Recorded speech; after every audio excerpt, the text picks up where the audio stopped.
The violence is real. The alienation is real. Today, may we penetrate the no of the streets. May we recognize and lift the work of the Spirit that just needs to be witnessed to come to life. May we be those witnesses this day. In thy holy name and names we pray. Amen. Amen. Thank you for those prayers and those words. We are grateful to you for that. Thank you so much again. We are now joined by our Lieutenant Governor from the state of New York, and we are now going to have our Lieutenant Governor come forward, Lieutenant Governor Kathy Hochul, who's going to bring some remarks.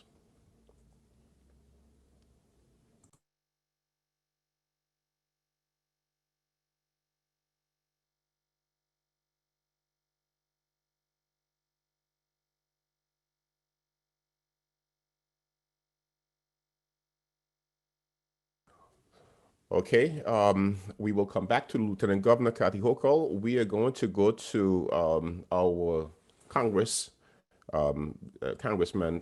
Jeffries, who has been, again, very supportive of clergy and the work around gun violence. And we'll have an address by our Congressmember, Hakeem Jeffries.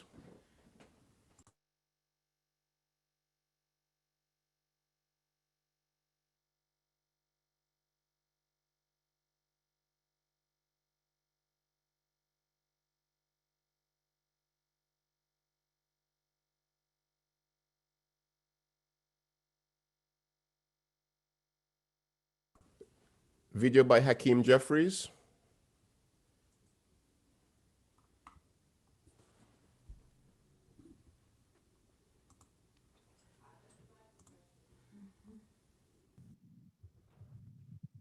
Monroe's, other distinguished members of the clergy, to the God Squad organization. It's an honor to have an opportunity to share a few remarks with you as we navigate our way through the trials and tribulations of the moment. In the face of tragedy all across America, including the death of more than 450,000 Americans as a result of the COVID-19 pandemic, more than 25 million people infected, hundreds of thousands of small businesses adversely impacted, and tens of millions of Americans dealing with unemployment, food insecurity, and many on the brink of homelessness. And in the face of all of that, we still have to deal with the day-to-day challenges that we as a community confront, including the insidious nature of the gun violence epidemic that has been with us not for weeks or months, but for years and decades. And has had tragic consequences, including the death of a distinguished member of the clergy in Texas. Enough is enough. America has a gun violence problem. Tens of thousands of folks each and every year lose their life to gun violence, whether through homicide or suicide. America has about 4% of the world's population, but more than 40% of the world's guns. And over the last few weeks, the last few months, that problem has gotten worse with gun sales through the roof. And in the absence of things like the presence of universal criminal background check legislation that is on the books, and a federal government that for far too long hasn't been given the resources necessary to combat the gun violence epidemic and to deal with the realities that guns are being trafficked into communities like those that we serve and represent in New York City and in many other inner city communities across the country, in ways where the federal government and law enforcement are often powerless to stop. More than 300 million guns circulating throughout America, many of those in the hands of criminals who will do us harm without an inability to deal with it in a comprehensive and systematic way. Enough. We've got to do better, and we can do better. Thankful for the work that the God Squad has done on the ground in community after community after community to deal with this issue, but you need help.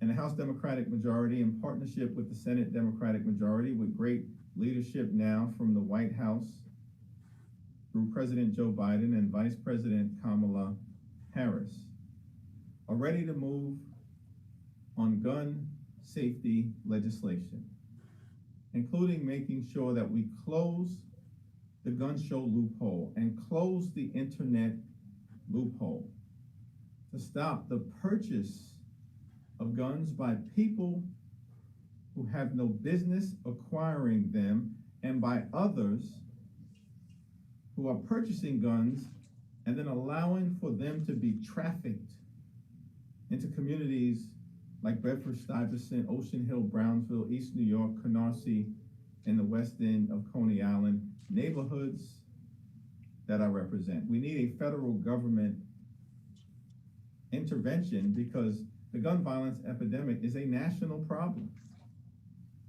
And so it requires a national solution. We have tough gun laws here in New York, but the majority of guns that are used to commit crimes in our community actually come from the neighboring state of Pennsylvania or are trafficked up the I-95 pipeline from states like Florida, Georgia, North and South Carolina, as well as Virginia.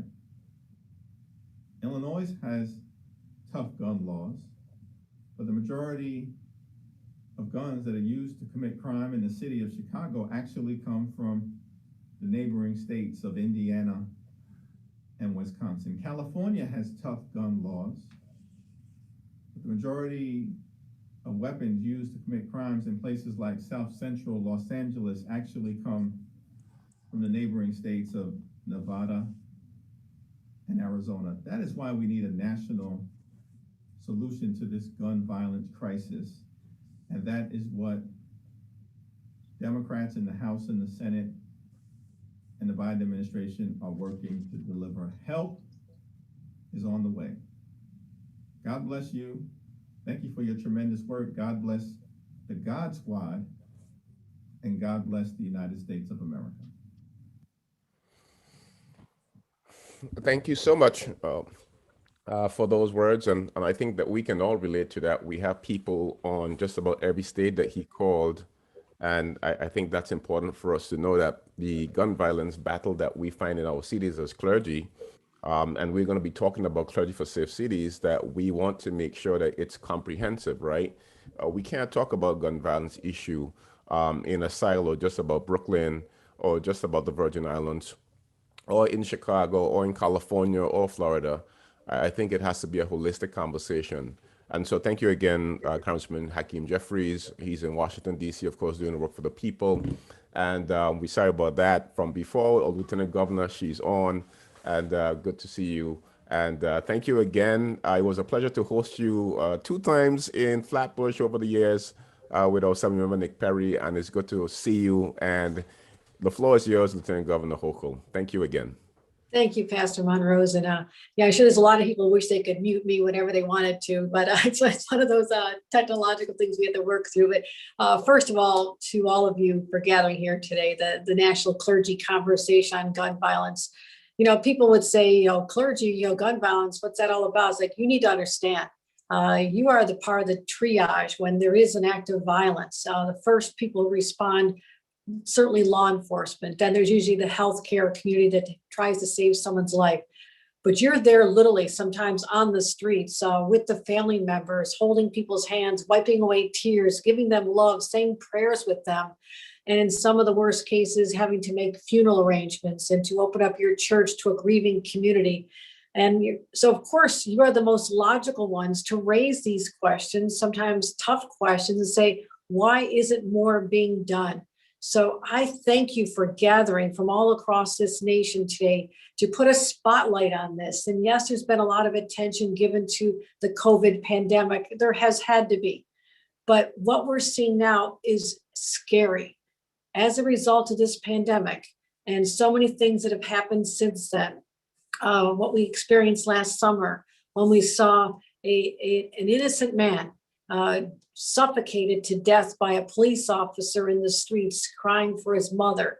We're all seared with that image in our heads, and understanding perhaps for the first time many people in white America realizing that there is a whole different Black America that is being treated differently. So this is the culmination of all that.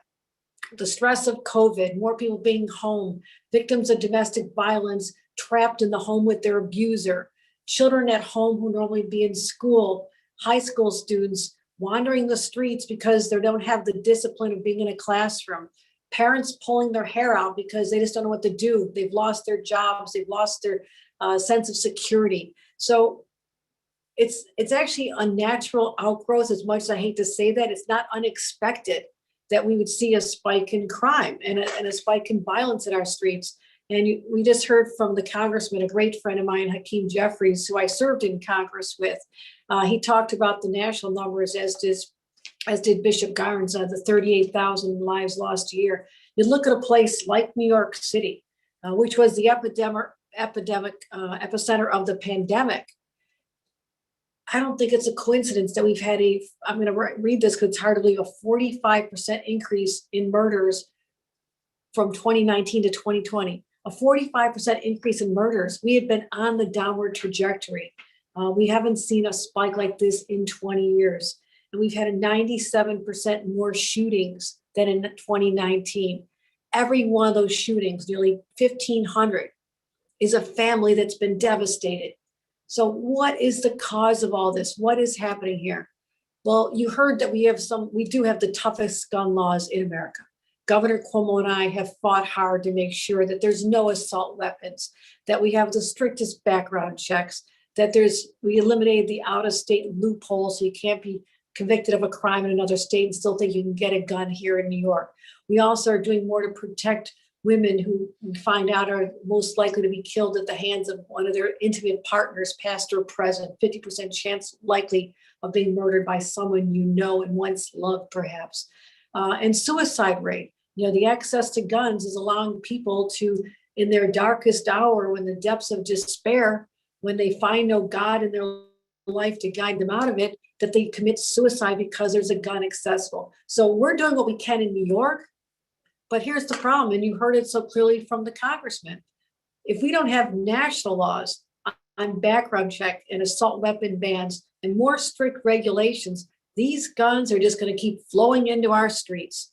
And despite the best work of our the God Squad here in Brooklyn and the work with the police department, who are working so desperately hard every day to help protect the communities, we're going to be overwhelmed with this. But what we can control are giving people better options, better opportunities. I was in Brooklyn a couple of years ago when we announced something called Work for Success, asking corporations and employers to sign a pledge that they will hire people who have been incarcerated. We know that people who've paid their debt to society, they come out. The temptation is great to slip into their old world. We can stop that by giving them the dignity of a good job if we get companies to agree to do that. We also have to address the need that there have been a lot of people who lost their jobs that are desperate right now. Workforce development training will help them have the dignity of a job. Even something like good nutrition programs to make sure that our youngest kids are growing up healthy and have the best chances of success. A home over their heads, dealing with the homelessness crisis. There is so much going on that we can control, and that is taking care of people when they're younger. Give them good role models. Bring them to our churches. We know the mamas and the grandmas are there. I sit there often and I say, where are the young people? Where are the young men who need to hear the word of God, to have a strong role model in their clergy, guide them to a better life? So I'm going to continue working with all of you as we come through this pandemic, working on getting vaccines. And this is another area I'm going to call on all of you as clergy members, not just on the gun violence issue, but also as the most trusted individuals in people's lives. When it's time and the vaccines are more readily available, and it pains me to know they are not, we need to continue focusing on getting those shots in arms in the Black and brown communities that have been hardest hit. A Black person has a higher chance of dying than a white person. it's unfair, it's unjust, it's just a statement of fact. Twice as likely chance of dying from COVID. Twice. Why is that? We'll figure this out. We are in the middle of this pandemic. We also think it has a lot to do with the fact that many don't have access to good health care. But while we know that horrible statistic, we have to make sure that we're focusing on getting pop-ups to different churches where they can have it administered to people in their own communities. The time will come when we'll have more supply than demand. At that point, we're going to call on all of you to say to your congregants, it is safe to do this. This is how you can get your life back, get back to normal, and start feeling human again. And so that's something that's a little bit further down the road because we just are low on supply, but I'll be in Brooklyn next week opening a mass vaccination site at Medgar Evers. I know that some of you are from Chicago and other parts of our nation. I know your leaders are also working really hard to address this. We just can't make more supply than there is at this current rate, but we're getting there. So here's what I see. Maybe it's because I am a religious individual. I know that we are approaching the season of sacrifice as we witness what Jesus Christ went through the 40 days before his crucifixion. And this is a time for reflection for all of us and to talk about our role in helping save every single person, because every person has dignity and has a purpose. God put them there and they need to be protected. So I thank you. I'm going to continue to pray for you. And please pray for me and the governor and those of us in public life, because we need your guidance and your thoughts and your spiritual leadership now more than ever as we work together, as the faith-based community works with those in the governmental community, as well as our police officers, to help us bring up our communities. Let people continue to live and not fall victim to senseless gun violence. So thank you for allowing me a couple of minutes to express my gratitude for all you do, the God Squad in particular in Brooklyn, my hometown area, but also to everyone across the nation who cares deeply enough about this cause to be on this Zoom call at this very moment. Thank you.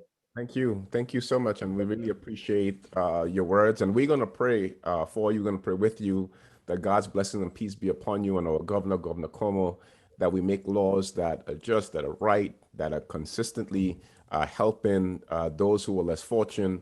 What the word of God says for us in scripture is that the poor that we have among us. And so thank you again so much for your commitment. And we truly appreciate you coming on today, joining us. Thank you again, Lieutenant Governor. Thank you, Pastor Ramos. So that was again Lieutenant Governor Kathy Hochul from the great state of New York, and we are so happy and pleased to have her on with us today. We are going to now go to our keynote speaker, the Reverend Dr. Charles Galbraith from Brooklyn, who is part of the God Squad. And before we do so, we'll have our Negro National Anthem, and then the next voice you will hear is that of Pastor Charles Galbraith.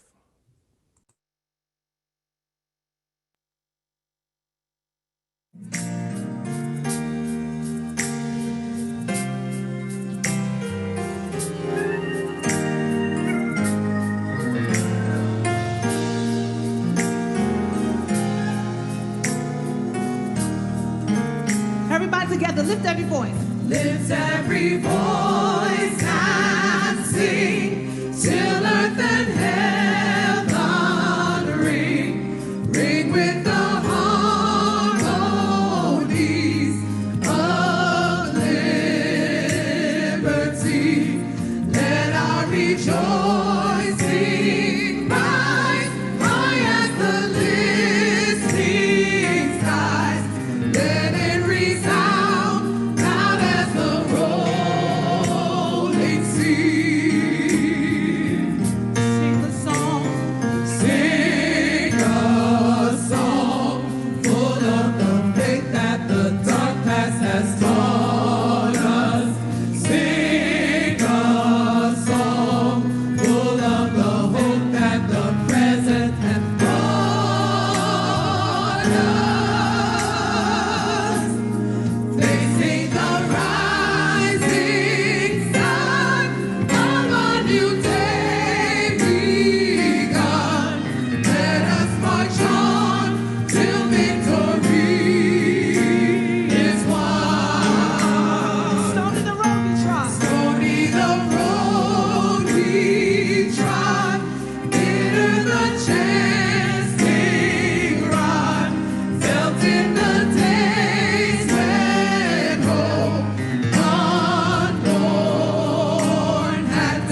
Somebody say, true to our God.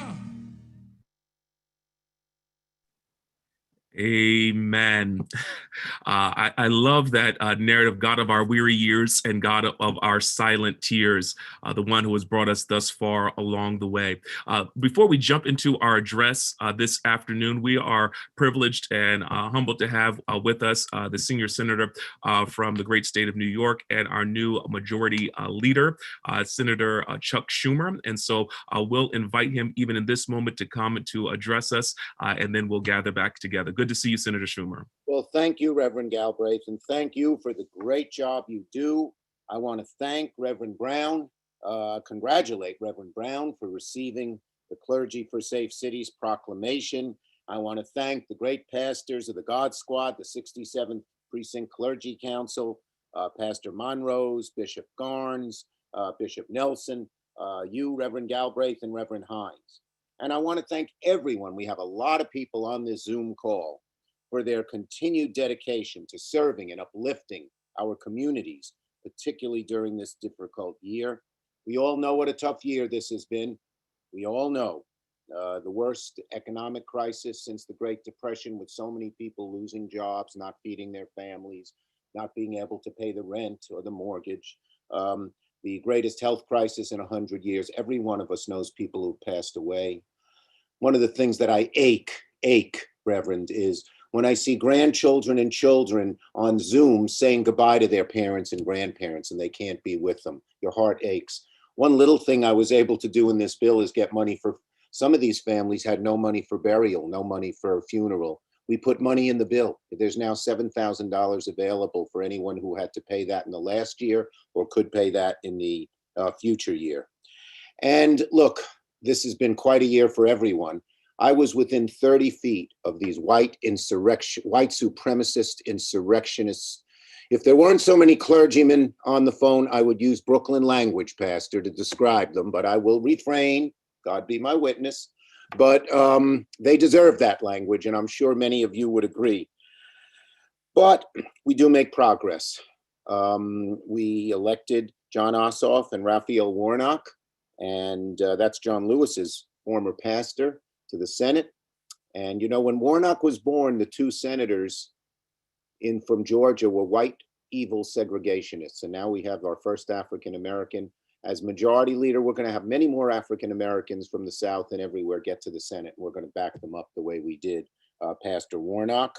Now I'm majority leader. First New Yorker. My father was an exterminator, didn't go to college.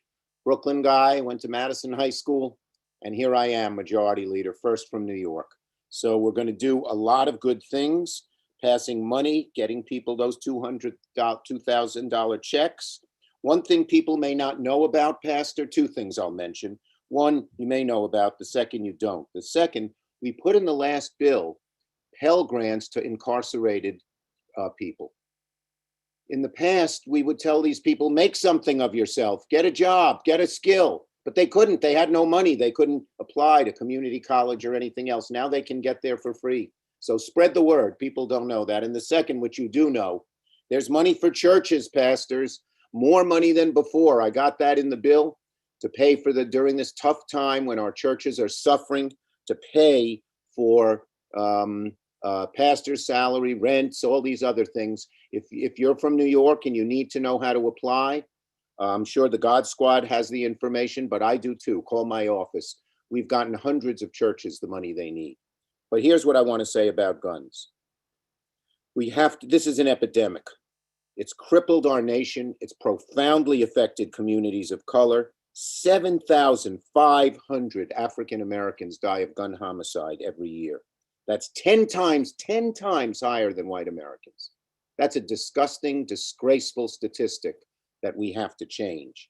Black children are 10 times more likely to be hospitalized from gun violence, 14 times more likely to die of their injuries.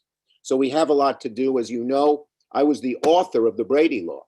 Every year, I am proud to say the NRA, the National Rifle Association, puts me on the cover of their magazine saying public enemy #1, and they put a bullseye on my forehead. I'm proud of that, although we get some back in the mail that people have shot at target practice. So one of the things, so when we passed the Brady Law, the background check law, There was no online, so we didn't prohibit online sales of guns. They're now out there. There was no, the gun shows were just hardly used, and they used to show old-fashioned guns. So to get the last few votes, we exempted them. And now, of course, they're used to sell all these guns to horrible people. So we need H.R. 8, universal background checks. And I am fully committed to getting this. It passed the House last year, but with McConnell in charge, it didn't pass the Senate. We need to get 60 votes because we can't use reconciliation for this. But 90% of Americans, 80% of gun owners, 70% of Republicans are for it. So we are going to fight as hard as we can to join with law enforcement, survivors, faith leaders, students, parents, healthcare providers, mayors, everyone, to get this bill passed. And I will be letting you know when we will put it on the floor. We first have to pass this first relief bill with money for with the checks for people, and money to open the schools, and money for unemployed people. But it will be on our agenda, and we will force people to vote yes or no. And I think we're going to get enough votes yes. I'm going to fight as hard as I can. So I don't want to take away any more time from Reverend Brown. But thank you, God Squad. Thank you, the great clergy of the 67th Precinct Council. Thank you, everyone, for listening. We are going to win on guns and many other things working together. Thank you. God bless you. And please, all you pastors, say a prayer for me. Thank you. Thank you, Senator Schumer, and we will be praying for you and praying for your strength. Thank you for your hard work and dedication there in Washington, D.C. for us. And we'll be praying for you not only here in Brooklyn, but also all over this nation. So thank you, sir. Thank you, everybody. Take care and be healthy. You too. As we're gathering together and connecting, I want to say welcome to all of those who are connecting with us. I have the opportunity to serve with the God Squad here in Central Brooklyn, and have the opportunity to share with us just part of our address as we begin this afternoon. I'm thankful for our president and the visionary of not only the God Squad, but also Safe Cities, our president, Pastor Guilford Monroe's. And so the assignment that was given to me and shared with me this afternoon was to share on our prophetic voice in response to social justice and safe cities. Now, I have to say this, I have to be honest with you. Listen, I was in good company and everything was going well until I got in trouble when I met Pastor Monroe's. I'll tell you why. I came in as the pastor here at Clarendon Road Church here in Central Brooklyn and wanted to engage our church, but also our community. And they introduced me to a young pastor who was down the block from us, Pastor Monroe's. And as a result, we started to talk and dream with other pastors and leaders who you see on this call concerning what Brooklyn would look like if we saw a reduction and an end to gun violence. As a result, what took place is we started to engage in street engagement and involvement. Now, you're saying that sounds all good. It was all good until the people that I pastor, the people that I call congregants, started to have a problem with it. They said, Pastor, you're spending so much time in these streets. And that's what I want to lift up for my address and message just for us this afternoon. If you would excuse the colloquialism, my message title and tag for this time together is I'm in these streets. I'm in these streets. Here as we lift this time together, I raised the question this afternoon that was raised first by Marvin McMickle out of Rochester, New York, when he was formerly the president of the seminary there. He raises the question from the same book, and he asks, where have all the prophets gone?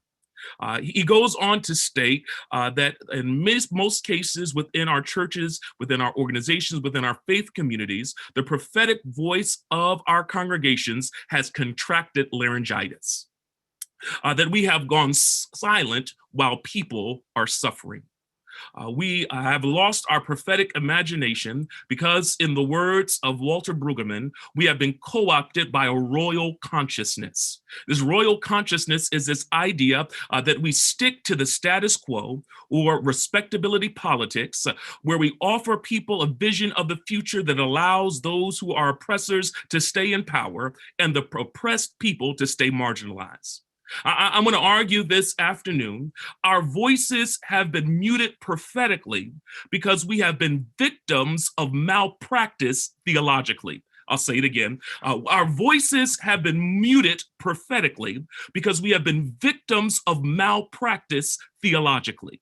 We have bought into, maybe not all of us, but some of us have bought into this false dichotomy that there has to be a bifurcation or division between the prophetic and priestly roles. We divide from what we do inside the church building with our advocacy outside the sanctuary. I believe, whatever tradition you may come from, this is antithetical not only to the Hebrew Bible, but also to the New Testament. I believe that in our fervor for preaching, for teaching, for discipleship should not be divided from our passion to end gun violence, to give access to healthcare, for just immigration, as well as to end the racial inequities that are present within our communities. So I want to suggest that as pastors, as leaders, as rabbis, as imams, as faith leaders, we need to be in them streets. We need to allow a revival to take place, for there to be a renewal to take place. And I believe that revival is never designated to be codified in the comforts of a sanctuary, but rather real revival spills from our sanctuaries into the streets. Okay, I'm not a politician, I'm a preacher. So when I come to give an address, I've got to come from a text. And so as we look at just for a few moments at a text in Acts, the 5th chapter, we journey with a couple of rabble rousers, Peter and John, who have liberated in this moment a lame man. They've sanctified a system with protests.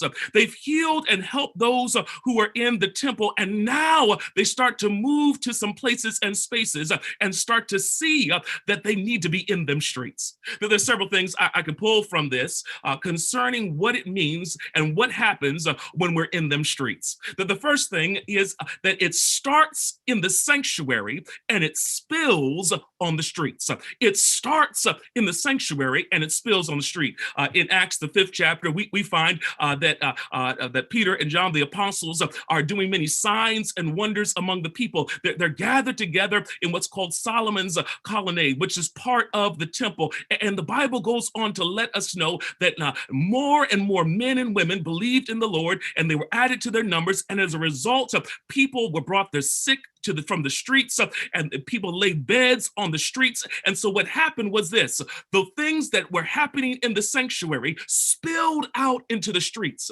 Those who were hurting filled the sanctuary so much that it overflowed to the streets. Those who were sick and those who were tormented and those who were dealing with issues and challenges, as they gathered in these safe sanctuaries, what happened was it couldn't just be contained in the sanctuary, but it spilled onto these streets. And may I suggest for us what we are doing in our worship gatherings, our teaching and our speaking and our praising ought to be able to spill to the streets, to tangible transformation within our communities.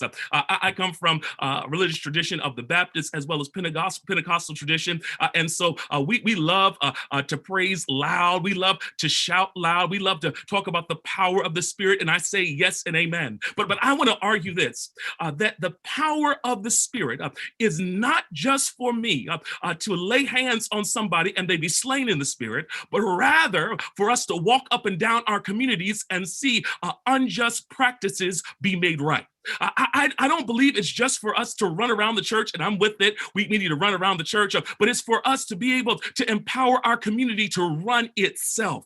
We need to be empowered, not just for us to sing wonderful and powerful songs together, but for that power to be demonstrated so that we go outside. We see just legislation taking place, whether in City Hall or in Albany or in Washington, D.C., that makes tangible difference. I believe there's enough of God's Spirit to spill not just when we're in the four walls, but rather when we go to those streets, that those who are connected to us are transformed as well. Now I got to push it on. I just have a few moments. Here it is. When we find that we need to be in those streets, and we believe that it's what takes place in the sanctuary spills to the streets. Second thing is this: when you're in them streets, pastors, leaders, faith leaders, when you're in them streets, number two, the system gets scared. The system gets scared. When you show up on the streets, folks start to get agitated and start to get bothered because it's a demonstration that we are outside of where we are and we're caring for those communities that we are connected to and with. Here in this passage in Acts, the 5th chapter, we find that because Peter and John are doing this, they're arrested and they're put in jail because they're spending time on the streets. I want to suggest that if you have a faith that does not move you beyond where you are into the interactions and dynamics of human existence, then you have an anemic faith that is not necessarily empowered by the Spirit of God. Here it is: the Spirit of God moves us and empowers us from where we are, but it causes systems and structures to get scared. When when you show up with your anointed self, when you show up walking in the power and the presence of God, the system ought to start to shake. The systems and structures that have been put together and framed concerning the process of how we have put ourselves together need to get shaken when we show up. When we show up to Albany and when we show up to Washington, D.C., the systems that support the prison, the school to prison pipeline, and the systems that support this gun violence that take place, the systems that support the interstate trafficking of weapons ought to start to shake because of the clergy, the people of faith stood up and said, we are standing for something different. I've got to end it here. Here it is. We're in them streets. When we're in the streets, it ought to spill from the sanctuary to the streets. When we're in the streets, the system ought to get scared. And here it is. When you're in those streets, you can't be stopped. That if God is with you and the Spirit is guiding you, you can't be stopped. I'm still in the text. I'm still in the Bible. In Acts, the 5th chapter, we find that these brothers are brought up on these charges because they're seeing people delivered. Those who are hurting and those who are needing healing and those who are lame are being touched in the streets, and it agitates the system that has been supported to be able to allow folks to stay where they are. And so as a result, they get up to a place where they are about to be locked up. But here we find in this passage and during this time that we find that there's a decision by Gamaliel, that there's a brother who stands up and says, listen, let them go. Let them go. It says, if God is for them, who are we to be able to stop what they're doing? I like what the Bible says. It says, but if this is from God, you will not be able to stop these men. You will only find yourselves fighting against God. Here it is. As they entered into this moment, they made a decision within their own hearts and minds that they were not going to stop. They were not going to be discouraged. They were not going to be downcast. They couldn't stop. Why can't they stop? Because God is with them. And I'm speaking to some pastors and leaders and some clergy individuals who are in the space where there's a temptation to get weary, and there's a temptation to get tired, and there's a temptation to give up. But I'm here to let you know you can't stop what God has started. God has started a good work inside of you. So stand firm and know and understand that if God be for you, who can be against you? There's nothing that can stop what God is doing.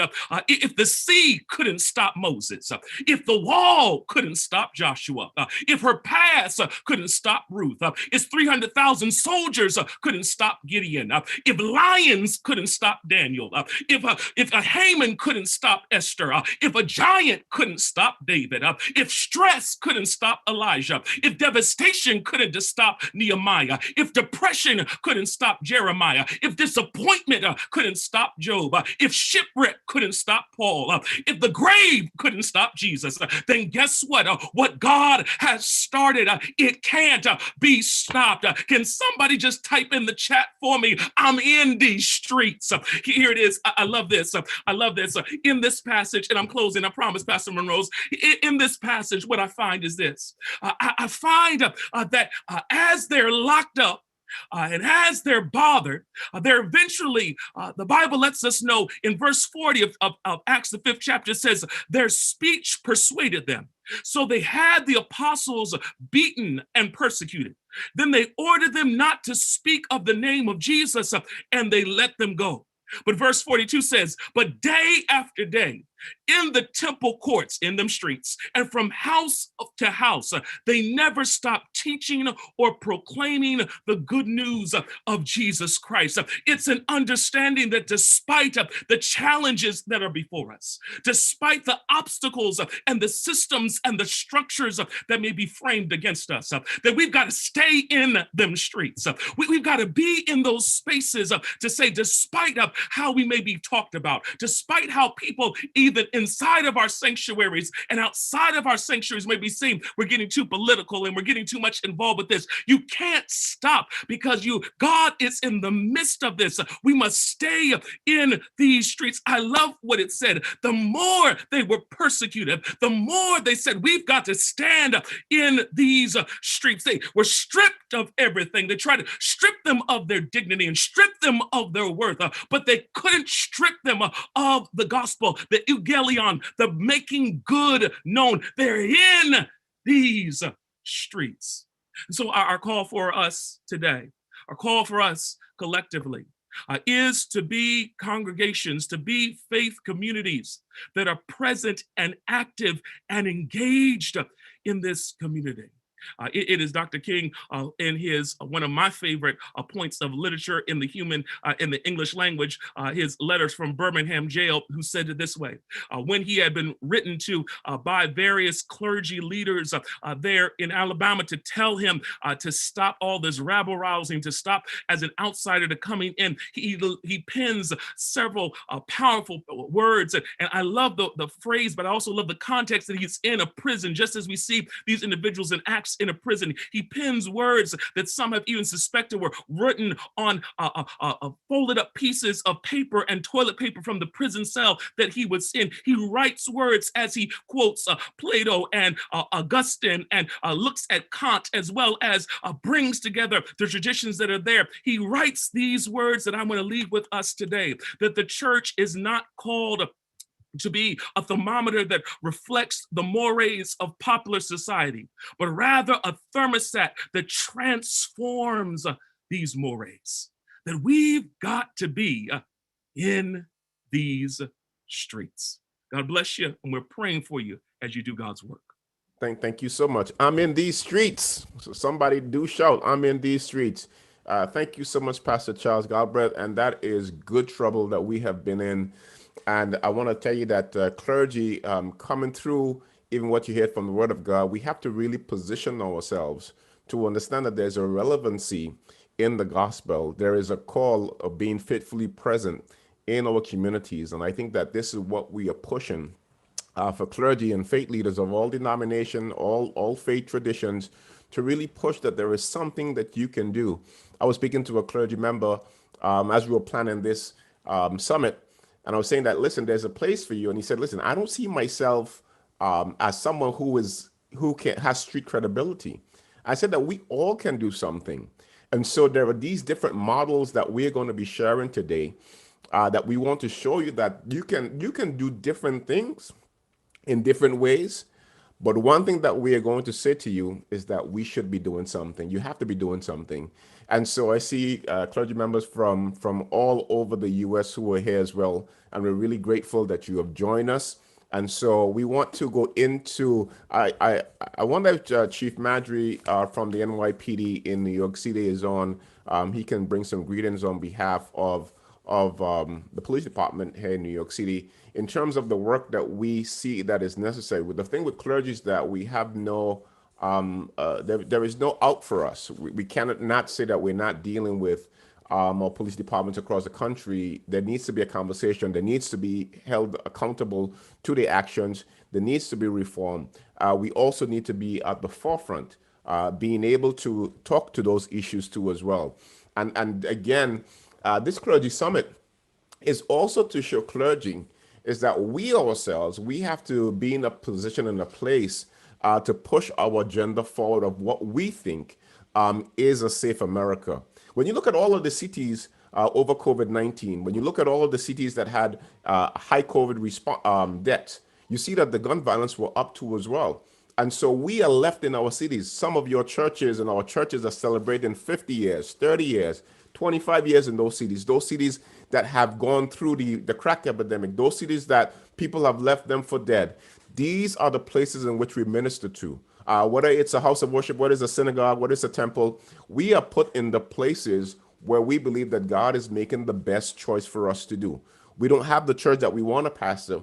We have a church, we have a house of worship that God has given us and placed into our care.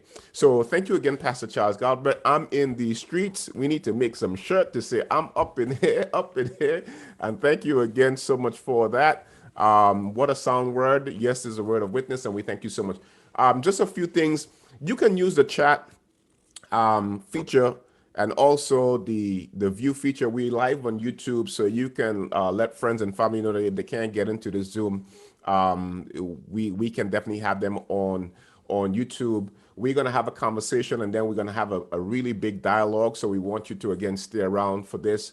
Again, we're very grateful to all of you.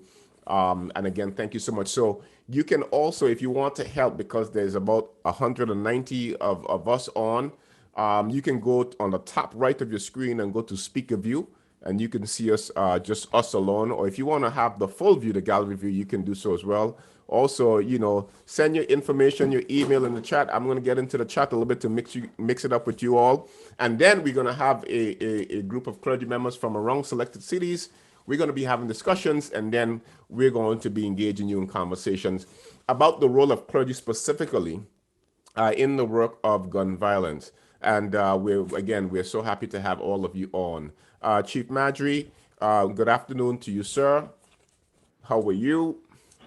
Pastor Monrose, how are you, sir? I am doing good. God bless you. Good to see you. Thank you. Thank you. Good to see you as well. Yes, so you have been working with the NYPD for a long time, and we have been doing work with clergy. Why don't you talk to us about how you see and how you view the work of clergy in your work, and what are some of the plans that you have in terms of collaboration moving forward? Oh, absolutely. Pastor, thank you for this little bit of time to speak and just talk about what I see as, the clergy's role in just leadership in our community, if you just want to put it on a large scale. First and foremost, to all the pastors and all the leadership that's on here, thank you and God bless you all. Your leadership and your partnership is paramount to public safety. But when you talk about just in terms of what do I see as the clergy's role in keeping our city safe, increase public safety, and reduce gun violence, first of all, and this is my opinion, and I could be wrong, but we saw a major increase in gun violence during this pandemic. But what was one of the things that people couldn't do? People couldn't go to church. People couldn't go and be with their pastors, and they couldn't do what they normally do every Sunday. And I think so many people in the community told me that they were lost, that they felt that they were lost because they couldn't get into their churches. They, not that they was able to see their pastors on Zoom and in small settings, but it just wasn't the same. They really looked to the clergy. They looked for your leadership, your guidance, your blessings, your prayers, and it's really key. And when we see in a lot of our institutions closed down, we saw violence go up. And the church is a big part of that. All our houses of worship are a big part of that. And then when you talk about when we're out here just trying to make connections with young people, make connections with older people, make connections with the church, with the congregants, it was tough when we didn't have these institutions open. It was so easy. I used to be able to, I could almost walk up in any church on Wednesday because I knew Bible study was going on and talk to the pastor beforehand or after study if I needed help, if I needed assistance.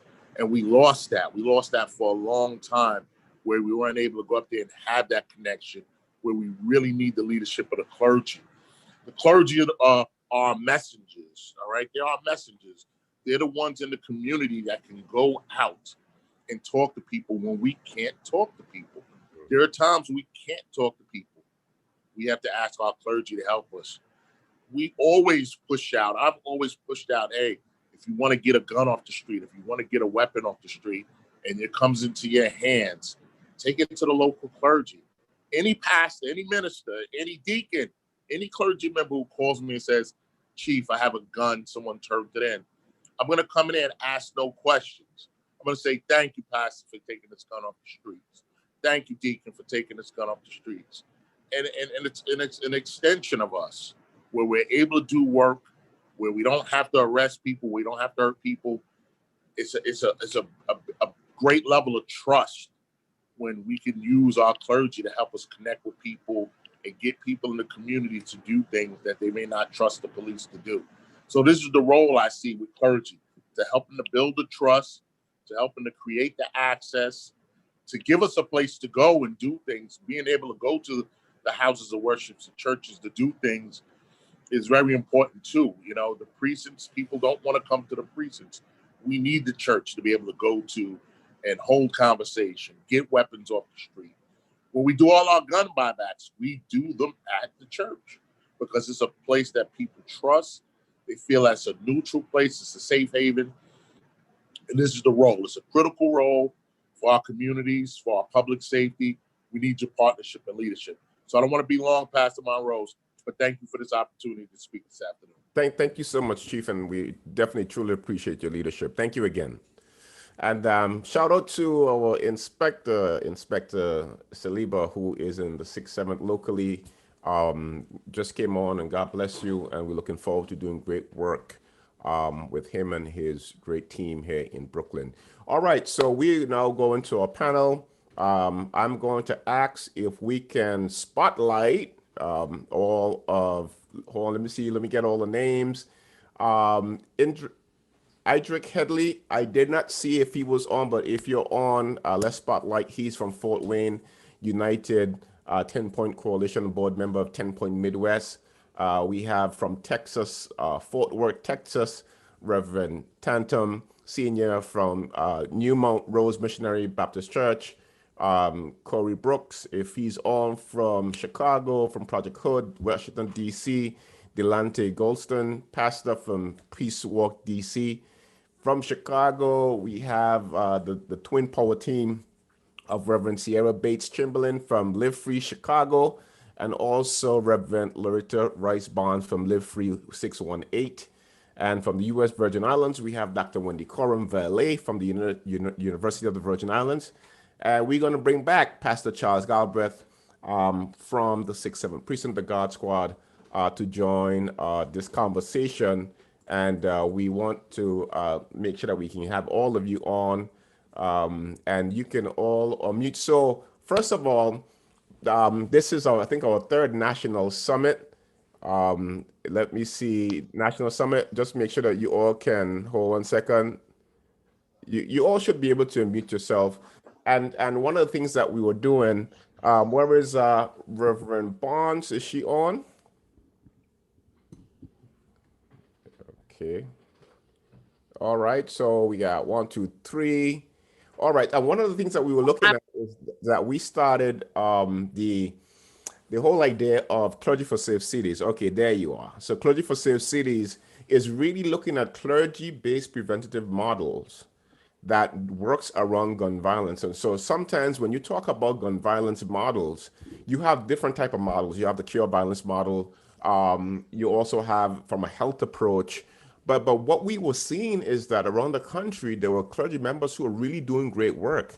And I think that we can all around this room talk to the fact that it's very difficult to raise money when it comes to dealing with urban violence in our communities. And so one of the things that we struggle with is to raise the right money to do and strengthen the support of what we're calling clergy-based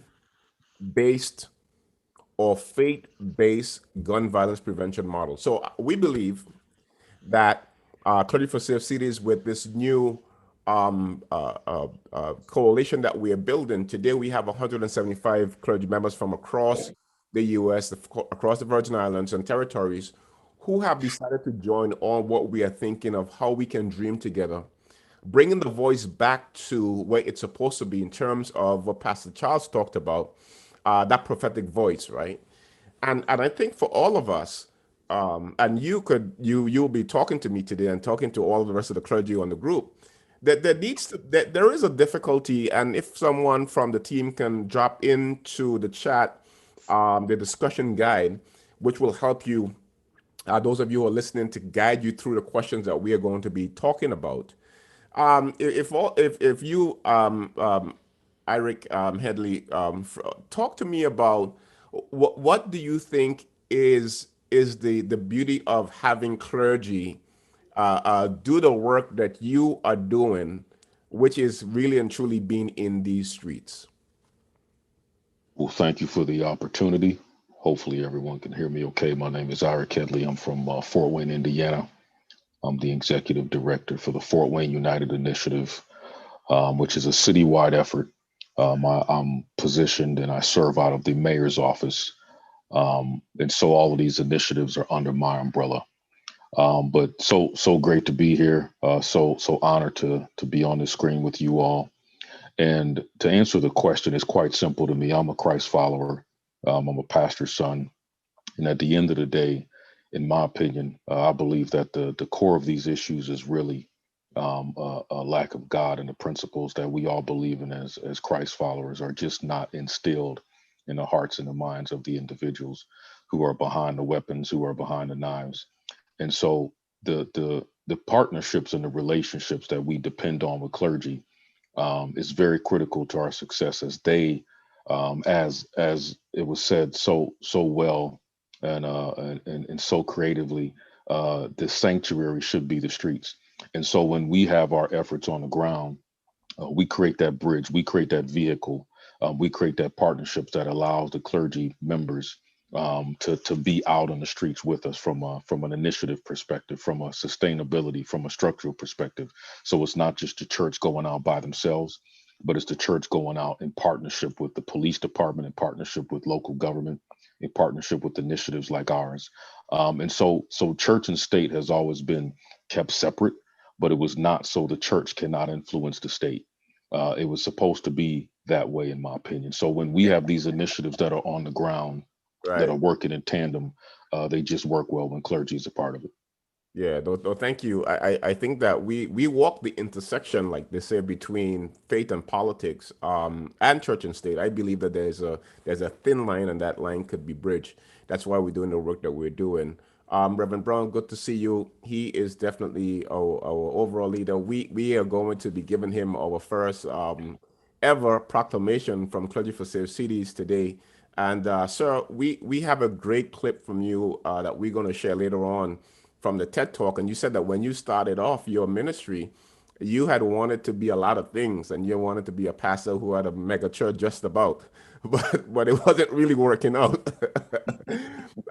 Speak to us about, how did you make that transition, knowing that you was, the work that you had to do in Boston was really spending a lot of time in those streets.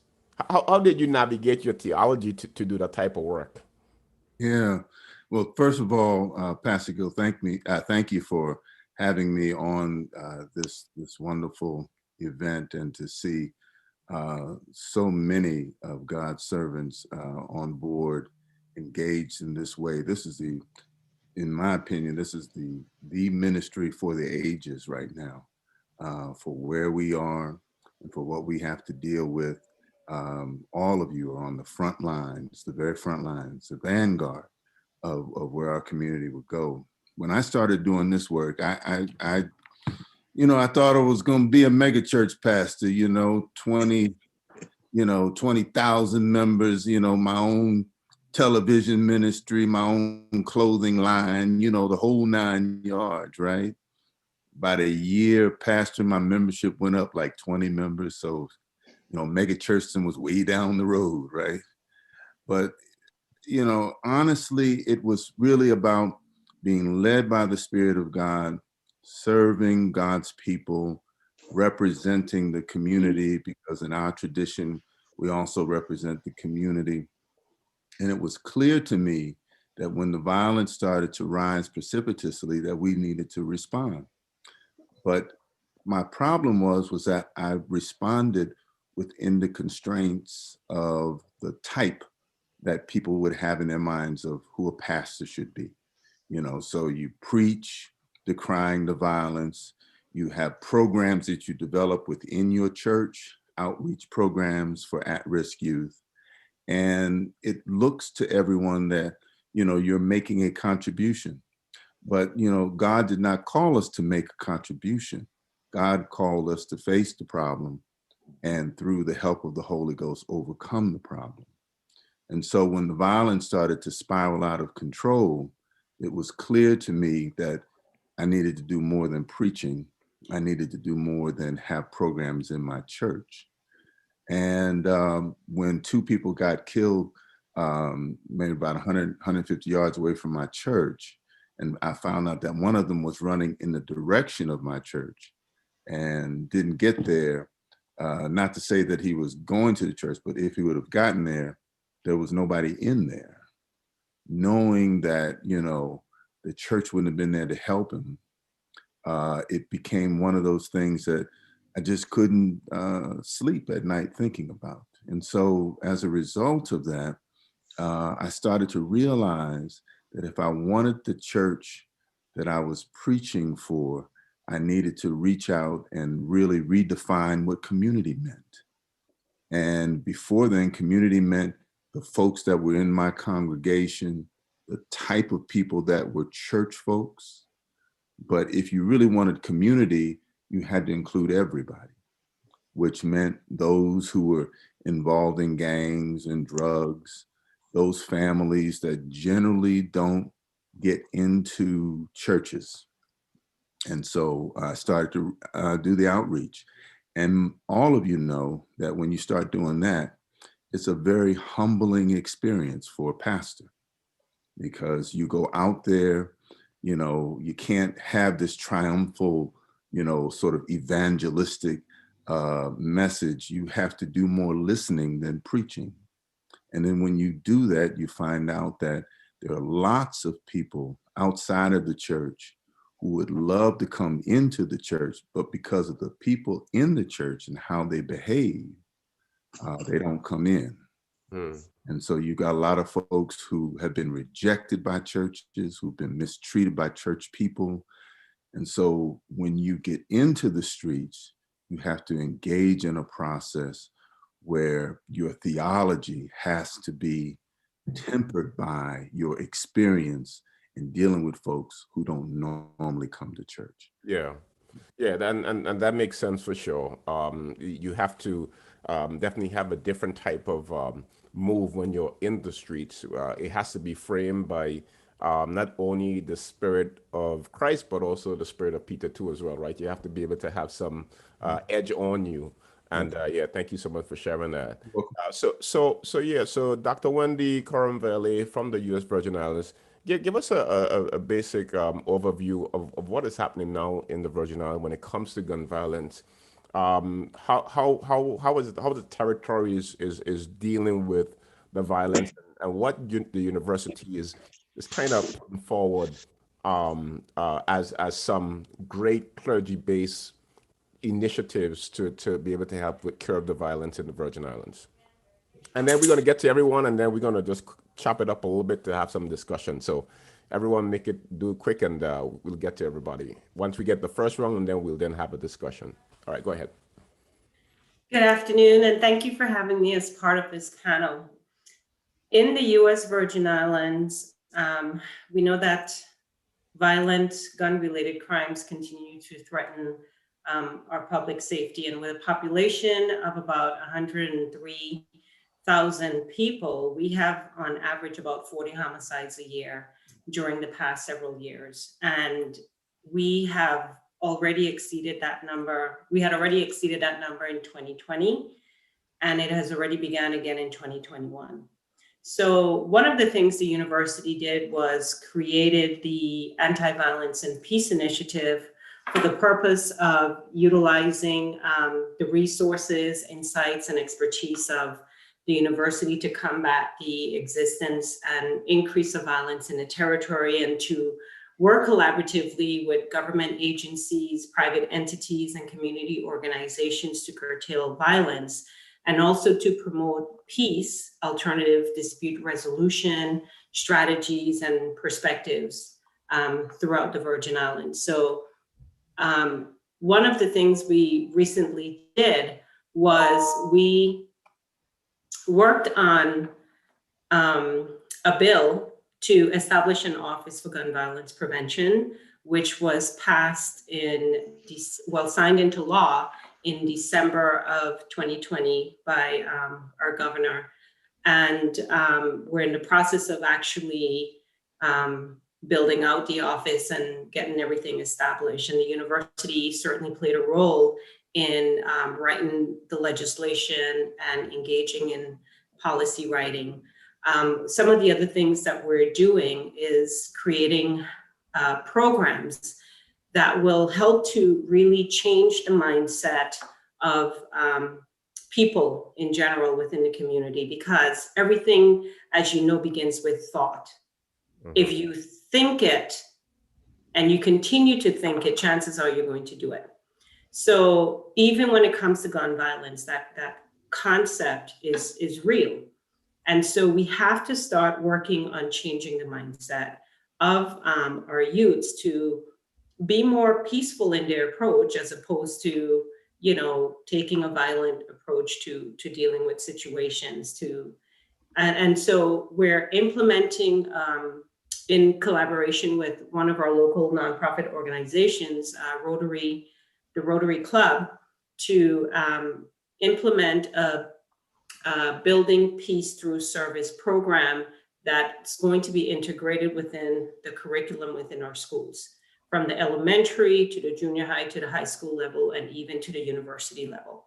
So that's one of the many things that we are working on currently, in addition to the establishment of the office and looking at grant funding, and certainly working with clergy to get them engaged in responding to the incidences of gun violence, because we know that there is a deep trust that community members have for their pastors, ministers, for clergy in general. And they will quicker trust a clergy person than they will a police officer. So it's important that clergy remain engaged. And we certainly continue to extend our offerings to the Virgin Islands Clergy Peace Coalition, which we also helped establish here in the territory, and look forward to wonderful works moving forward with the collaborations that we make with government and nonprofits and the faith-based organizations. Yeah, thank you so much for that. Appreciate that. Definitely a good thing. So I'm going to go to Chicago now. And after Chicago, I'm going to go to Dallas, Fort Worth, and then come back to Brooklyn. So I'm going to leave it to the two pioneers and sisters in Chicago, Reverend Bates Chamberlain and also Reverend Rice Bonds. So some clergy, of course, one of the things that the question is like, what could they do, or what could we do specifically, like people who are listening, clergy who is listening right this minute?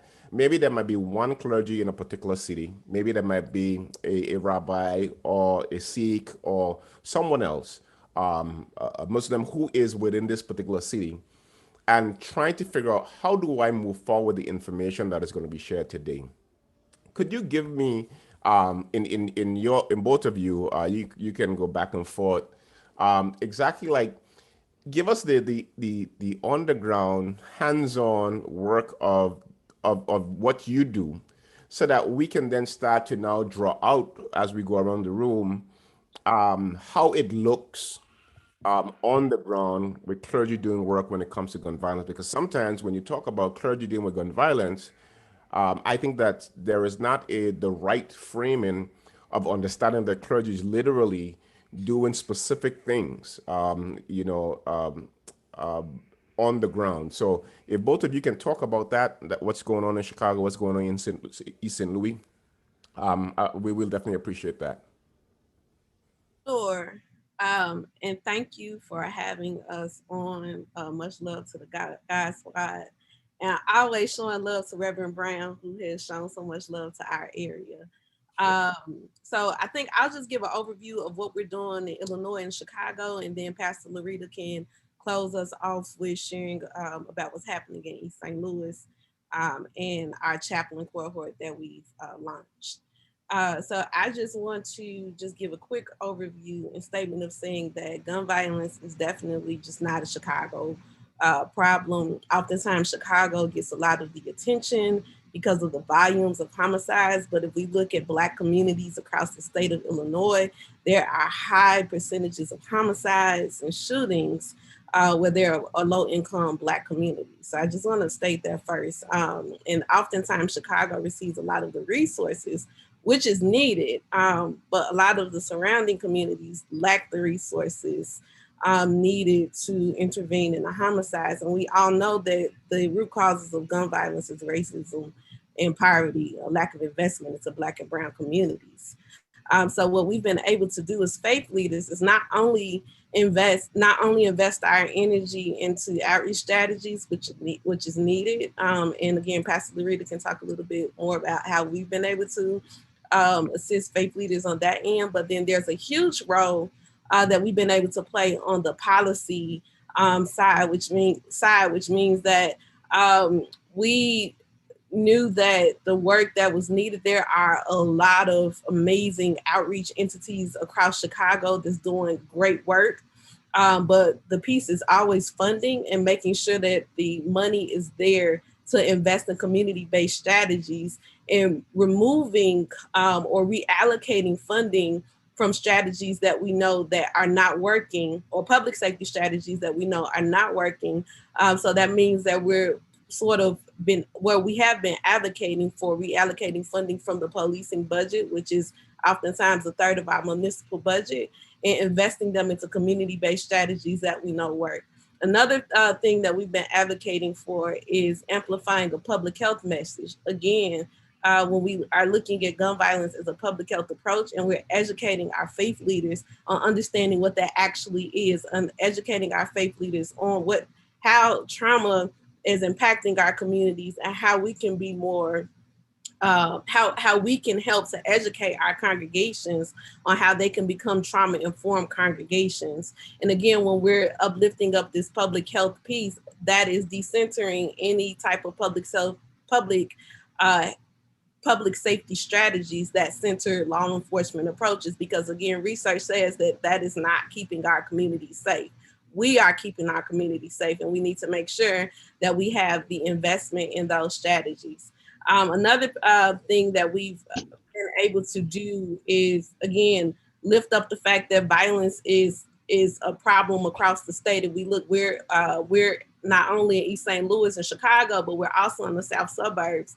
We're in Rockford as well. Rockford had the most deadliest year since the 60s. Rockford is the third largest city in Illinois. We have Champaign, where they had the worst year in terms of gun violence for one central Illinois city. So again, just constantly lifting up the fact that this is, we're in crisis across the state of Illinois, and we have to continue to equip our faith leaders with the statistics to amplify this message, because this is literally, if God called us, or if the word says that we should prosper and be in good health, and anything that prevents our people from prospering and being in good health is outside of the will and the word of God. So this is why we have to equip our leaders with the language, with the statistics, with the facts, and then also help them to actually activate this through mobilizing and holding their elected officials accountable by demanding that they invest in community-based strategies and uplift this public health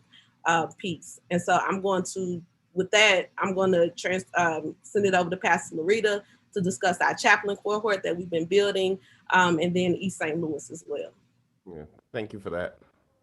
All right, awesome. Good afternoon to everybody. Pastor Larita Rice Barnes. Let me clear my throat, excuse me. Just excited to be here with you guys. I see you raising up Reverend Brown over there. Our work here in East St. Louis, we've been working on violence reduction and building out clergy. As far as working with clergy, we host monthly meetings where we provide training to them about strategies on how to engage specifically in urban community. We engaged our peace walks about a year ago. Reverend Brown actually came down with us and did some training with us in this area with a group of clergy that we had. We took some of those strategies and began to implement them out, going out weekly, sometimes bi-weekly when COVID hit, monthly, and had a brief break, and then we've restarted those up. In the process of that, we developed an urban chaplaincy program. We launched that last year. The program has its own curriculum, and we're training clergy there again on how to rid themselves of bad theology. A lot of times when trauma is happening in communities, we are so quick to tell people that God is going to fix it, heaven has gained an angel, or things like that. But providing them with the language and the strategies that they need in order to be effective while they're working with the families. We also have partnered with Eden Theological Seminary in St. Louis. And so the curriculum has been accepted by them. The Urban Chaplaincy Program is now in effect there. It's a 4-week program that's in conjunction with the MAPS degree program there. And so the clergy or faith leaders, those that are a part of the seminary, not a part of the seminary, that's a part of our community work, can take it. There's also a certificate that they can get for participating in the chaplaincy program. They're also so that they are not just learning language and participating in what they're getting from the curriculum. They have to donate or volunteer community service hours. So each student has 8 hours that they have to commit. With those 8 hours, we put them to work in the community and also include a peace walk, Reverend Brown, in that, so they get a chance to go out in the community and participate in a peace walk in one of our hotspots. Our peace walks actually happen in a hotspot here in the city of East St. Louis, where, as many of you already know, an article came out a couple years ago, and then it came out again that you are 19 times more likely to be killed in East St. Louis than any other U.S. city. So we understand the importance of clergy being at the front line and being trained properly so that they can engage effectively with the community. Thank you. Yeah, no, thank you for that. And that's go ahead, Reverend. If I can just shout out Pastor, I have to shout out Reverend Dr. Danielle Behiro, who's recently launching the Sankofa Center, but she is our lead trainer for our chaplain cohorts. She's a CPE supervisor. So I just wanted to shout her out because she developed the curriculum and she's an amazing resource to the faith community. Is she on? I don't know. Well, shout out to her. Hopefully she's seeing the YouTube video. All right, good. Thank you so much. Yeah, so where did Reverend Tatum, where did he go? My brother from Dallas, Fort Worth. You know, a month ago, I guess we can bring in Pastor Charles since. Here we go. Where are you? I'm here somewhere. Oh, okay. There you go. So yeah, we met. Could you tell the folks what we met and what we were doing? Yes. Thanks everyone for this opportunity. Pastor Monroe and I met in a little small rural Texas town called Starville, Texas. Not many, maybe population 200, 250, but we were both, our heart was drawn to that community because the pastor of that little small Starville Methodist church was gunned down by a young African-American of 22 years old, running from the police. And it was on a Sunday morning and he was preparing for church. He and his wife and them had just made it to church. But we were both struck by the loss of life, the useless loss of life. And we both ended up in Starville, and there was a friendship, a lifelong friendship that was developed on that day. I didn't recognize the magnitude of his ministry, but I knew if God sent him to Texas At the same time, he sent us down to this little town. It was a divine appointment. And now as I listen to everyone so far, I see the divine appointment. Since COVID, I've been sharing with anyone that will listen, but particularly to faith leaders, that this is the church's finest hour right now, this moment. And as the sons of Issachar would say, it is for those faith leaders who understand the times and know what Israel ought to do. And I believe what this group is engaged in is what we ought to do. And so I want to thank Pastor Monroe's, but and also that pastor that brought that message. Lord have mercy. We in these streets.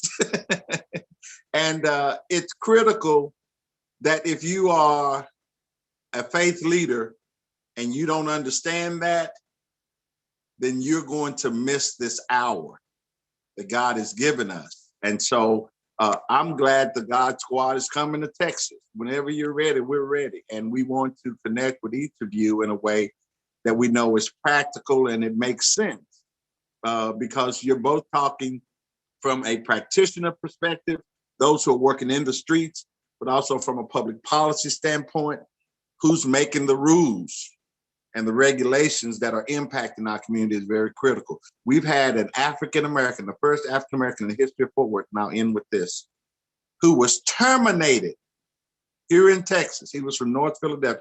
Keep him in your prayers, Chief Joe Fitzgerald, Dr. Joe Fitzgerald.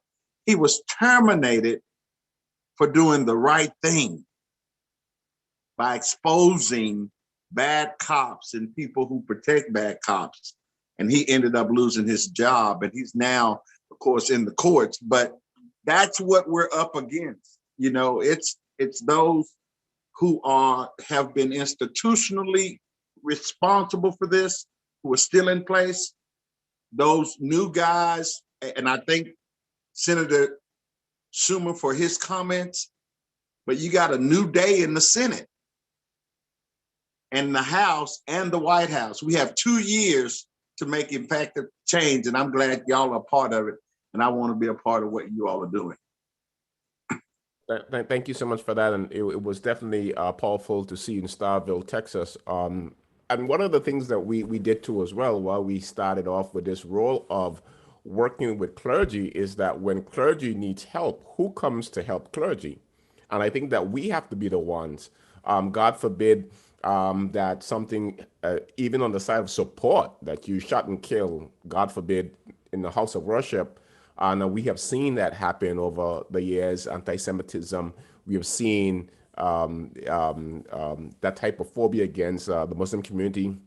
And now you've seen just sheer violence within our context of our communities. We have to think about how do we support even clergy who have been killed by gun violence. And that's what we have to do, right? If we don't do it, no one else will. There is no organization that I know of that is going to come up and say, well, here is something that we're going to do for clergy who actually is killed by gun violence. The same thing that we, again, are working to stymie. So that was important for us when we met you in Starville, Texas. That was powerful for us as a group. And those of you who are on here, please subscribe to our YouTube page. You can see our virtual memorial that we did for Pastor Mac Williams in Texas, right here from Brooklyn. So Pastor Charles, if you can pull all of this together before we just go to hear from Pastor Strick, and then we'll come back with all of you to take some questions from the people who are on our colleagues. I heard about the fact that funding not being directed to clergy groups because, again, we don't have all of the glitz and glamour of a website. As Reverend Brown said, all of you know that you're busy trying to keep together community in these particular areas. So we don't have the ability to compete against some of the big organizations who are receiving funding. Number two, we have not really done any policy work or advocacy work in the halls of Congress because, again, we spend most of our time in our street where we live. So we are up against a few things that is hampering our growth collectively. And I think that Clergy for Safe Cities is bringing together a collaborative effort to move forward when it comes to gun violence. So, but the premise of Clergy for Safe City is really what Pastor Charles talked about, not only being the prophetic voice, but being in the streets where you are, in the places where you live. We don't have we don't have the luxury of forming groups that only advocates for background checks and for guns. Our work and our time is spent in our communities, working with the people who's touched most by gun violence. So, Pastor Charles, if you can kind of put together what you have heard so far, talk to us some of the things that we have been saying that I just mentioned, of some of the difficulties, and let's see how we can move forward with this conversation. Thank you, Pastor Monrose. Pastor Monrose, I'm not just saying this because you're a friend as well as our leader, but I think there's a specific gifting that you have in regards to bringing a coalescing groups together that need to have conversations. I think you did it with the God Squad, with cops, communities, and congregations together as one. I think the same thing is taking place on a greater national level. As I hear my sister share, as Reverend Bates Chamberlain, as well as Reverend Barnes, as well as Reverend Brown, sharing this collaboration that's taking place from the academy, right, from the seminary, from practitioners on the street, as well as policymakers, to have this connected community framework to say, how do we get at the root, right, of what's taking place? Because as many times as we've understood and recognized, and you and I know, when we're here, we get the call and we're on the street, right? And so we're dealing with what's taking place at that moment.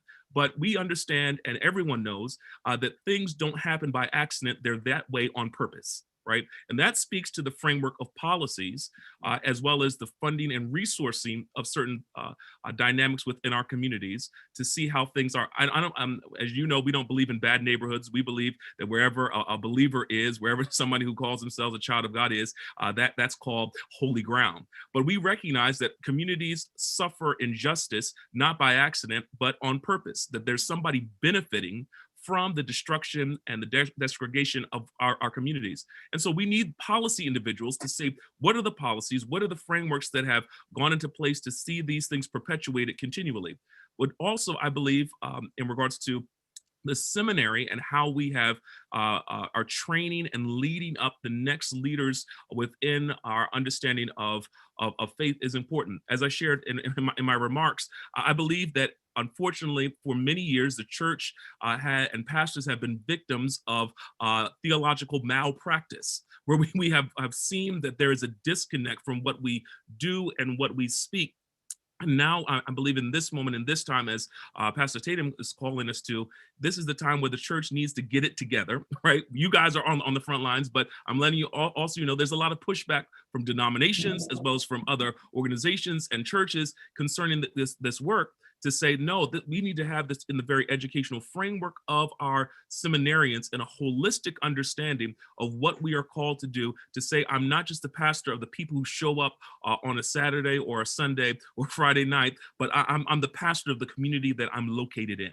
That my brothers and sisters on the street should know who I am, and just because they don't come into my physical sanctuary, just because they don't drop a few dollars in the bucket, does not mean that I'm not their pastor. We are called to pastor communities. And so I think that what you're doing with this is helping to bring those groups that are all needed, the policy folks, the pastoral folks, as well as those who are in the halls of academic understanding together, and it's needed for this time. Yeah, no, thank you for that. And I think that is what we have to highlight, right? Because there is no organization, and thank you all for those of you who signed up from Bishops Against Gun Violence. I did some research. I don't know if Mark is on, but Mark, God bless you, who's one of the founding conveners for Bishops Against Gun Violence, I think is rooted in the Methodist Church, Episcopalian Church, that is. And they have been doing this type of advocacy work. But the thing with the work that we have to do in our communities, it's really the struggle that we see every single day. When you talk about young people being shot and killed, they need to be buried. Those families needs to be supported.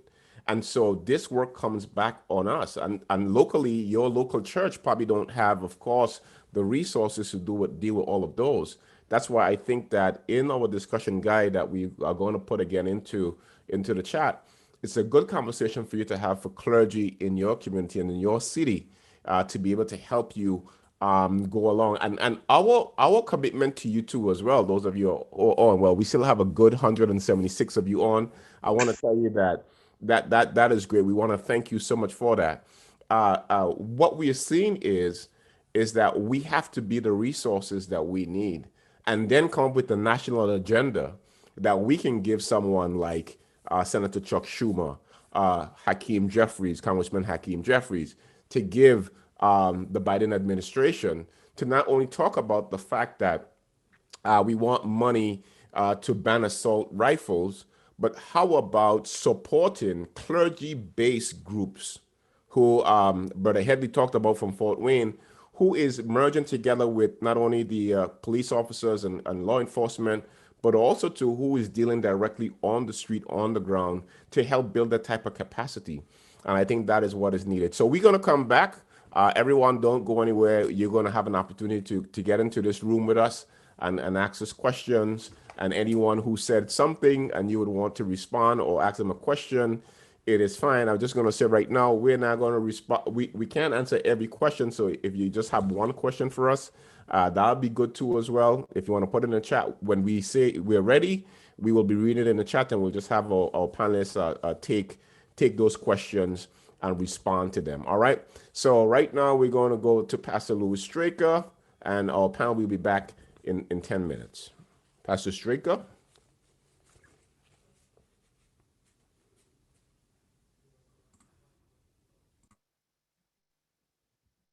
Greetings, everyone. Pastor Louis Straker here. I am the lead pastor of the Reflections Church in Brooklyn, New York, and I am also a part of the God Squad on the clergy lead team. And so before we get into this segment, which deals with the Year of Answers, we have a video we'd like to share of a young man who lost his life right here in Brooklyn on July 18, 2020. His name is Nicholas Isaac. And so we'll cue that up right now, and then I'll be back with this segment.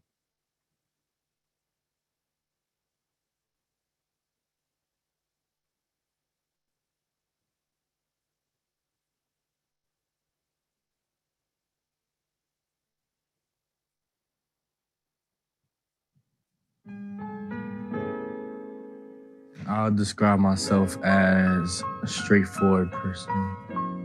It's like, no, like, I say,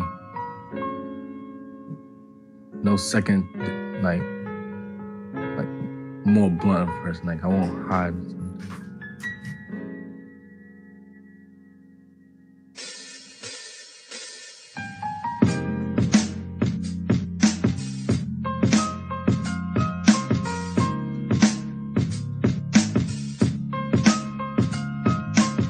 Better than Basquiat and Picasso. I want to make history.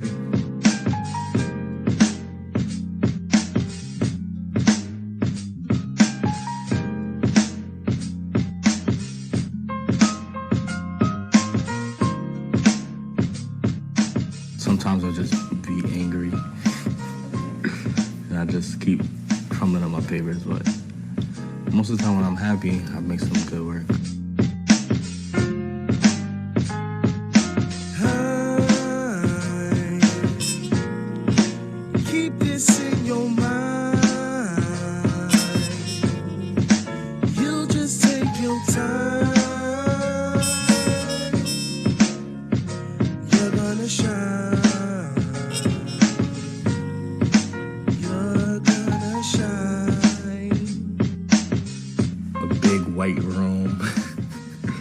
Probably have like a green screen, you know, like those people have like those automatic green screens. So you have like any background you want, like a collage of my drawings.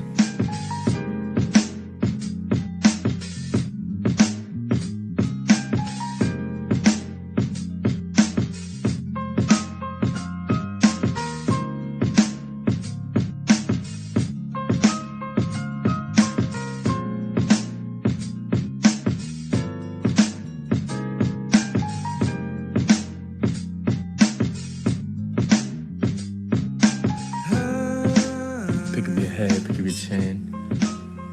Yeah, okay.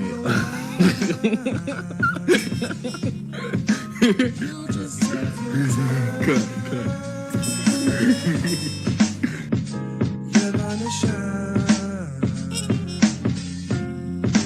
You're gonna shine.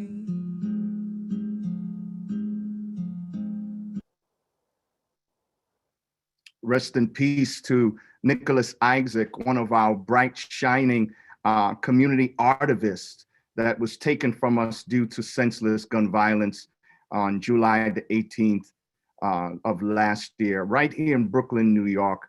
While at a bike shop in broad daylight, he was taken from us so tragically. And so we honor the memory of his life today. And in this segment, we want to deal with this subject of gun violence in terms of the unraveling hidden effects that plague us with gun violence. For example, Nicholas Isaac was taken from us last year, and unfortunately, we have not had any arrests made, or there hasn't been any announcements or anyone coming forward to discuss what took place on those streets, as someone has been named, but his mother, unfortunately, has been trying to get with the authorities and trying to do whatever can be done to get results. And so we have a number of mothers who are suffering. We have a number of families who are suffering. And so this segment really deals with the hidden effects of gun violence, because we often think about the actual victim himself or herself, but really the families are also victims as well. When you think about the mothers and the fathers and the brothers and the sisters and the people in the community, the friends, the loved ones who feel the pain of dealing and seeing the family members or their loved ones shot down and killed. I don't know how it was in your city, but I knew in New York City during last summer, we were seeing deaths almost multiple deaths almost every single day. And so we had to deal with the after effects of that, the funerals, trying to deal with the various issues with the cases and not getting responses. And so here we are in the year of 2021. And one of the things that we said we wanted to do was have this year be the year of answers. And that slogan came from our mother support group, led by our sister, Natasha Christopher. She's also part of the God Squad. She is joining us here today. And then also we have from our Flatbush Leadership Academy, also on the staff of the God Squad, Sister Janae Jeter. And she will be sharing about what we're doing to help fight against gun violence with our young people and help steer them in the right direction. And so I want to bring attention to them now. Mother Support Group, Natasha Christopher, she is on with us. She said that this is the year of answers. We are tired of seeing our children gunned down and not getting any responses from the detectives, not getting our cases solved. And so we want to talk about that. We want to talk about these hidden effects. Well, how is this impacting family members who have to, one, deal with losing their loved one, but then also the trauma of not receiving justice? And so here today to speak with us is Natasha Christopher. Natasha, are you there? Yes, hi, good afternoon, everyone. Excuse me. I'm out at my psychotherapist's office. I have to get an evaluation, so I'm taking care of myself mentally. I named this team the Year of Answers because I'm also a mother who has no answers, right? My son was murdered in 2012. We're now in 2021, and I have no answers to what happened to my son. His case is still unsolved. And we have almost about 30 to 50 mothers in our support group, and half of the mothers have no answers. So this year, I came up with a team that we are going to get some answers. We might not get all the cases solved, but we deserve answers, right, Pastor Straker? Amen. We deserve answers. So thank you to Pastor Gill and the 67th Precinct Clergy God Squad.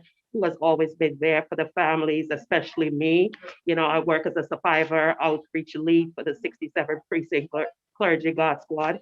It isn't an easy thing dealing with all these personalities, all these trauma. So these families, all I'm saying, they deserve answers. We should not have to bury our children. And on top of burying our children, most of these cases go unsolved. We don't get no answers from the detective. So this year, the year of answers. Thank you so much, Natasha, and we continue to pray for you and all of the mothers. Our mother support group is an instrumental part of our program at the God Squad, as we have to deal not only with the shooting victims, but the after effects. And so Natasha is responsible for getting all of our mothers together, providing emotional support, having emotional and also mental health support as well. And so, Natasha, we know that these discussions are difficult for you to even come on these summits and just hear about some of the things we're talking about, gun violence, how you often relive these moments again and again, dealing with the fact that your child was taken from you and you don't even have any results from the case. What are some of the things that some of the mothers you can share with us that go through that we may not be able to understand in terms of losing that child and not having the answers and the feeling that no one cares? For example, you know, when you look at what's happening in our cities, I remember a Wall Street Journal article from January of 2019. It was dealing with the subject of unsolved murders. And it was talking about how that murders are being solved, but in terms of our Black communities, there's a great disparity between the white communities and the Asian communities and the Black communities. I think it cited some of the numbers from the 69th precinct here in Brooklyn, and also even the 67th precinct, where only about 20% of these murders were being solved, or in some areas they were up as at about 50%. But nevertheless, it did not meet the measure of white communities. What do you have to say about that? How do mothers feel dealing with those numbers, especially in our communities? And what do you have to say concerning those disparities? What I have to say is, like, you know, in the Black and brown community, the lack of resources that is put into solving homicide cases, there's nothing being done to solve these cases, right? Because they have already made up their minds about these young Black men that everybody is involved in a gang, and there's no effort being put into solving these homicides. You know, conversations what I have with these mothers, you know, they're always saying, if my child had if my child had blonde hair and blue eyes, their cases would have been taken seriously, right? So on top of burying your loved one, your son, your daughter, you know, you still have to deal with being treated like you did something wrong. You know, like right, you know, so there's so much that I do, and I could go into it.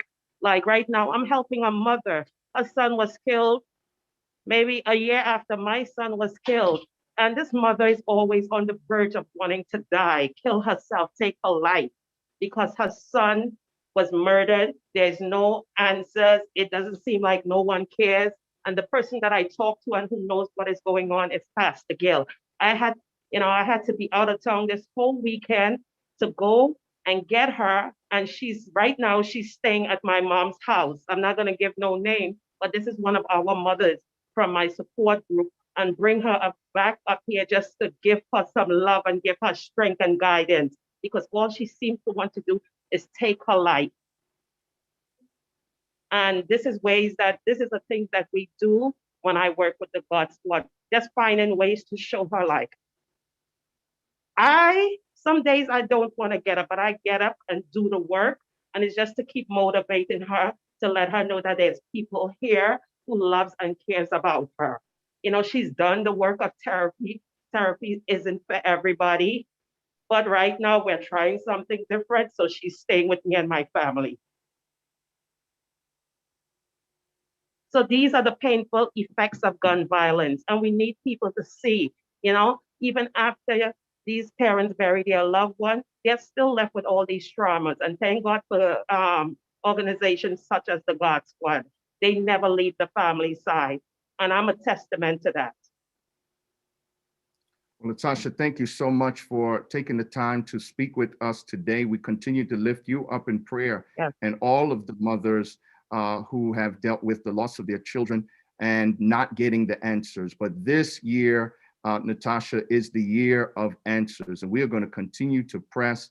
We thank God for Detective or Chief Detective Rodney, who also here in the NYPD has launched the Unsolved Murder Division with detectives who are now responsible for coordinating with mothers. And we've had our meetings with them as well. And we have a division now dedicated to help get some answers for these mothers. And I think this is something throughout the nation that we really need to work with our police departments and really have dedicated detectives that will help provide the answers. Can you imagine just having your son die and then for years nobody calls, nobody is there to act like they care or to say, listen, we have a lead, or just to call and check on the mother or the father or the family member that's looking for justice and feeling like all hope is lost. And so we look forward to this year being the year of answers. Thank you so much, Natasha, for Pastor Straker, before I go, you know, I just don't want people to think these mothers are actually doing the work to help themselves, right? Like I said to you, I'm out. The reason why, like, you see me with my mask out, I'm out getting help myself mentally, because I'm no good helping these mothers if I don't take care of me mentally. So I just want them to know that we do the work trying to, you know, get back on our feet, but we also need help finding out what happened to our children who was murdered. Amen. Thank you so much, Natasha. Clergy, we have a lot of work to do. It's not just preaching and teaching, as Dr. Galbraith has eloquently stated, but we have so many lives we have to touch in the streets, in our pews, all over the world. Lives need to be touched, and God has called us to be the prophetic voices in this season. And so I also want to bring on another important individual as part of our God Squad, our program director. She is responsible for our Youth Leadership Academy. Our Flatbush Leadership Academy is a powerful program, a paid internship that is designed to help combat gun violence amongst our young people. And so I want to bring on Janai Jeter to come on and just talk a little bit about what she's doing with our Flatbush Leadership Academy with this time. Thank you so much, Pastor Straker. Hello to everyone with us this evening. As he mentioned, I have the pleasure of working with currently 20 of our young men based out of Central Brooklyn and some out of Queens. And these young men are exceptional young men who are actually stepping up and taking initiative to cultivate leadership for themselves. We are seeing many of these young men actually cultivating for their community. And the unique thing that we hear from our young men is that they want to be able to live in a community that is safe. I've had the privilege to work with our new cohort and our alumni. And one thing that has stood out to me from working with our alumni is we did an interactive session with them. And we said, what does a thriving community look like to you? And sometimes when you ask 16 to 24-year-olds a question like that, you may see some answers that aren't traditional, but for a lot of them, they said the ability to go and walk on any street in their neighborhood and feel safe. The ability to be able to walk down a block, to turn a corner, to go into a store, a regular corner store in any neighborhood and feel safe, to have businesses in their area that are not pierced with bullet shots through the windows, that don't have destroyed awnings, but that are actually bringing something into the neighborhood, to be able to know who's residing in the community with you. And a lot of these young men walk around in fear. having to go to schools that are miles out of their district just because of rival situations, having to make friends that are ways out of their confines because they don't want to be associated with certain things or they don't feel safe in their own communities.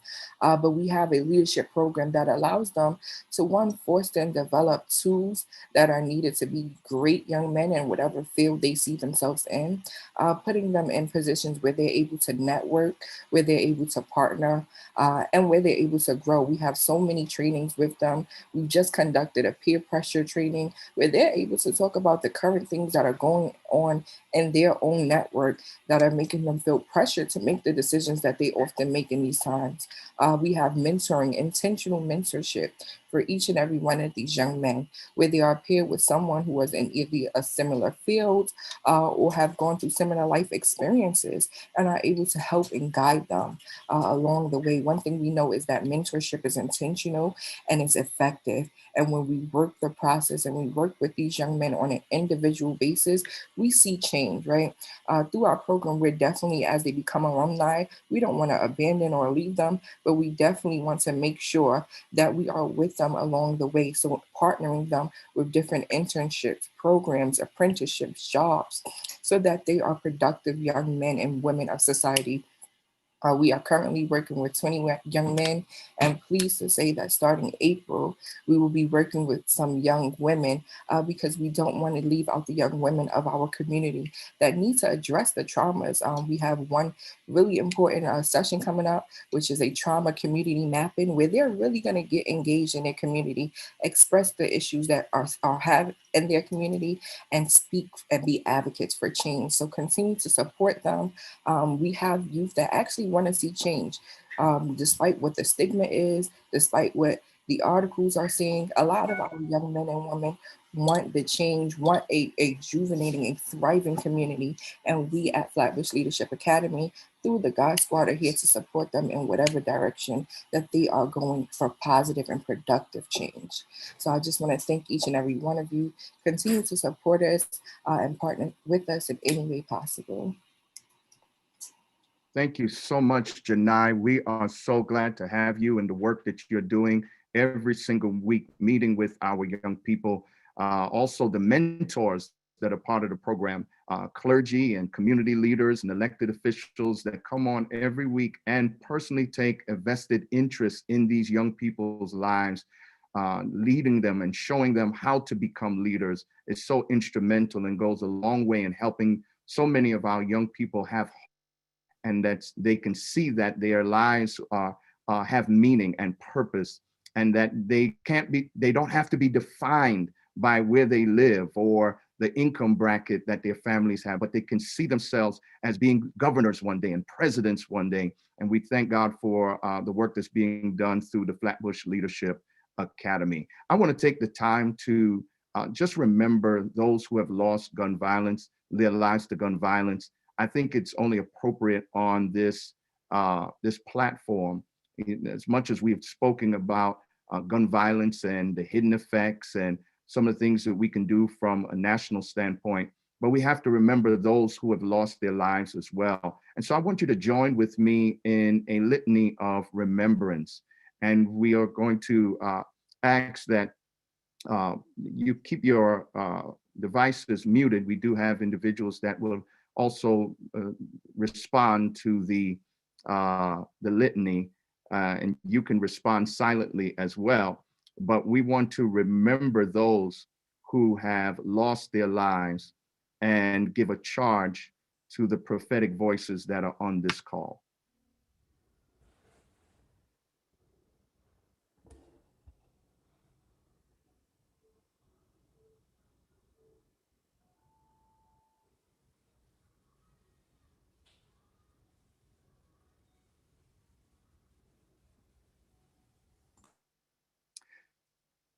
The litany of remembrance. Come, let us go to the mountain of the Lord, that we may walk the path of the Most High.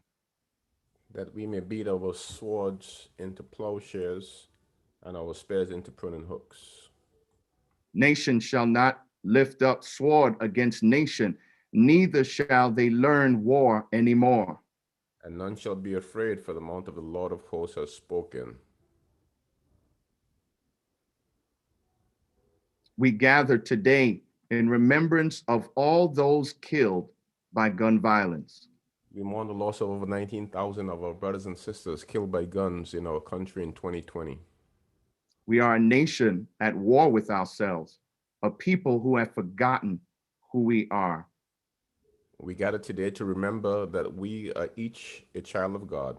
We gather to claim our belonging to each other and our commitment to living the ways of God's peace.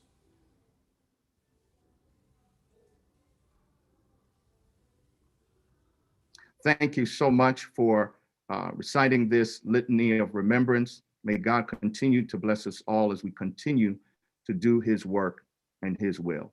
God bless you. God bless you. Thank you so much. Thank you, Pastor Straker. And it is 3:08. And so we thank God for all of you who have remained with us.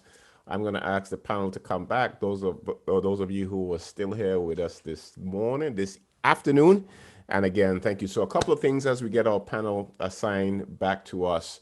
Number one, let me go to the gallery view. Good to see all of you who are still here with us. We really thank you. So if you have a question, some of our panelists that are still here, I see definitely Reverend Loretta Rice Bonds. I'm seeing who else do we have? Well, I put it on speaker view. But if we can just go back to the all right, see Brother Headley from Fort Wayne. A good shout out to our brother in Canada now, Elder Will Seaton. Pastor Seaton is moved to Canada, so we glad to see him holding on the fort in Canada. God bless you. Reverend Bates Chamberlain, she's back on. Dr. Wendy Coram from the university. So we have questions, right? So it's 3:00. We know that we're over time, and we thank you all for joining us. The reason that this is important for us is that if we don't convene ourselves, I don't think that anyone would. This is so important. Now, I'm not seeing myself here, so how could I see myself? Let me see. All right, so it's difficult to start a movement of clergy dealing with gun violence in urban America. It's urban America. These are individuals that, number one, for the most part, as you have heard with the component that we did about the hidden effects, I think that sometimes we don't understand that it's more than just 19,000 people being killed by gun violence. This is 2 and 3 families who have been touched by the violence. We are traumatized as individuals to be living in a community with violence. Our congregations are traumatized, families are traumatized. There's different type of trauma and levels of trauma that we all have.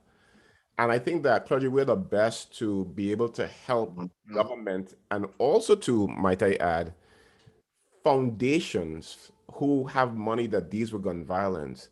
And here's how I put it. If you have a young person that you don't know the name, like you didn't know Nico before, Nico Isaac, and you just met this young man have all his life. And he did not make the news. He did not make the New York Times. He did not make the Washington Post. But that young man has friends. He touched people. And he was just a person in our community that is not just another name, but he is someone's son. And I think that also too, that when we are going to validate the loss of people that we lose in our communities, as clergy, we must validate them. We have to be saying to ourselves that whether or not that you think that that individual grew up in a community that he is 19 times to be able to be shot and killed than his peer who live in someplace else, like was said earlier today, that is something that we have to take hold to our heart as clergy, that this should not be, right? Poverty should not equate to me being killed by guns. And so we have to figure out, how do we look at a just and equity system from our halls of Congress, but also to people who have money and give money to gun violence work. I'm not saying to people that they can't give money to who they want to give money to, but I think at some point people need to start to look beyond just the regular run of mill of people who are doing work around gun violence. And so this platform is to highlight and to elevate all of your work so that we can put this forward and say, listen, here are people who really love the community and doing work around that. So do we have any questions from in the audience? We will take them. We don't want any long soliloquy. We don't want any long theological ramblings. We just want you to give a question, hit it, and we keep on moving, okay? We're giving you that option, that opportunity to do so. So question, we'll take questions in the box. You raise your hand, and we will take you. All right, Wendy Peters. All right. Okay, so what I'm gonna do is that I'm gonna ask everyone, we're gonna go back into the gallery view. All right. So everyone, so that we can see who is who and where is where. So I see okay, Wendy, you can go ahead. I feel like that was personally directed towards me. I'm not going to give a soliloquy. Good. As we are sitting here and we are faith-based organizations or faith-based interested persons, what happens when the faith-based entity is either not connected to the community or is the problem in the community? What do we do? Okay. All right. So Eric, you want to take that? Yeah, that's a great question, Wendy. And in Fort Wayne, Indiana, we're known as the city of churches, 274,000 people. And we're known as the city of churches, especially African-American churches in our African-American community. And not all of our churches are engaged in a solution, but definitely engaged in criticizing those who are trying their best to be a part of the solution. And so what we try to do is we try to keep that door open. From our perspective, it's always good to invite and to make sure that there's a welcome. But I do not have the answer. I'm not a pastor of a congregation. I would depend on those who are pastors to answer the question as far as why or how the church should engage. I have some ideas, but I would love to depend on Pastor Charles or Pastor Gil from Brooklyn. I don't want to overstep, but those of us who run initiatives, we definitely have to invite. We have to also always have a place for clergy and faith leaders. In Fort Wayne, we have a clergy committee of over 20 churches, Black and white churches that are involved in our initiative. And it's not our goal to put our initiative in the church, but to make sure that the church is inside of our initiative as we go to the streets. So I could just speak from that perspective, but I will turn your question over to the pastors who can do better at that than I ever would. I think you did very well, sir. I think that's good stuff. And we want to also thank to Moms Demand Action too as well, who supported this work. And so thank you all who joined us from Mom Demands Action. So yeah, thank you. We're going to loop back to that. I know we have a couple of questions. So let's go, Michelle Davis, Livy. Hey, question. Yes, my peace and blessings to the household. Hello, everyone. So good to see you. Thank you so much for this initiative. So I have comment question. So comment today, this is Black History Month. And as we highlighted how much this is affecting our community. So there's something called in this month, random acts of kindness. For some people, they're coming up to the Lenten season, which is usually a fasting season. How about if our fasting be fasting from things we need not spend money on, and take that extra money and we pull it together in random acts of giving. There are families in our communities that have been dealing with, as you said, the effects of trauma. Find out who they are if you can, or if within your church, gather the money together and meet with our officials within the police departments that have a family that recently went through this, and see how we might be able to provide food for them, offer a therapy session, pay for the therapy session, or a cab to get to the therapy session, right? And assist in those ways. So those are random acts of kindness that we can do, and that sows into our reaching and taking our ministry out into the streets, and not so much just into the church, right? So that's the first thing. Second thing is sowing our seeds, right? Because just as Jesus did the parable of the sower, it is about sowing seeds of goodness and righteousness. So even if there's a church, as my sister brought up, that may not be part of the solution, we are the church of God. It's not the building. The building is the organization. Each and every one of us is the temple of God. So let's sow our seeds by being good stewards. If we see a young person in the streets, or even as we are going about our regular day, pray for them first. You don't need to know their name or their situation. You can offer a prayer. But the other thing is that you can sow a seed by offering your services. How can I volunteer at a school? How can I see if I can do after school? My other question is, do we have like a collective of how we can connect with each other to put some things in place? That's it. Thank you. So much. Thank you. All right, everyone. One of the vehicles that we're using to really support this work is called Clergy for Safe Cities. There is no membership fee. There is only you signing and saying, listen, I want to be able to be helpful in my community, in my city, and then we will work with you to bridge you that resources that you need. And so that's one of the things that we're saying. So there's a link that is going to put in the chat, or you go up to our website, Clergy for Safe Cities, and the idea again is for us to support those initiatives. And I hope that today gives you an idea to open up your mind just a little bit more in terms of what you can do and how you can be successful in your particular area. All right, Pastor Zach Martin, question. I know that you wanted to leverage up some support. I see in the chat here, and then we have Pastor Will Seaton. Go ahead, Pastor Zach. Let's see. Okay. There we go. There we go. Thank you. I'm incredibly inspired, grateful for the work that all of you are doing, and will continue learning from so many of you. Pastor Gill, you know a little bit of my struggle. What have you found? I'd love to know, what have you found effective in building coalitions of action in your communities? So, if nothing else, the Citizen app in my neighborhood shows me that there are shootings that happen pretty regularly, unfortunately, in my backyard.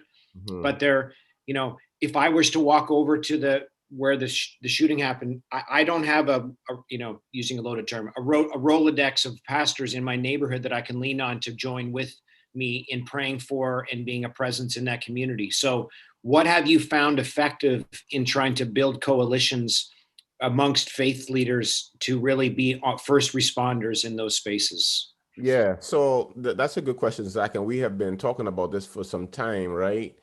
So one of the things that I would say is that there has to be just a level of consistency and have no shame in the game of badgering you, right? So those of you who are on, you probably received maybe 150 emails from us.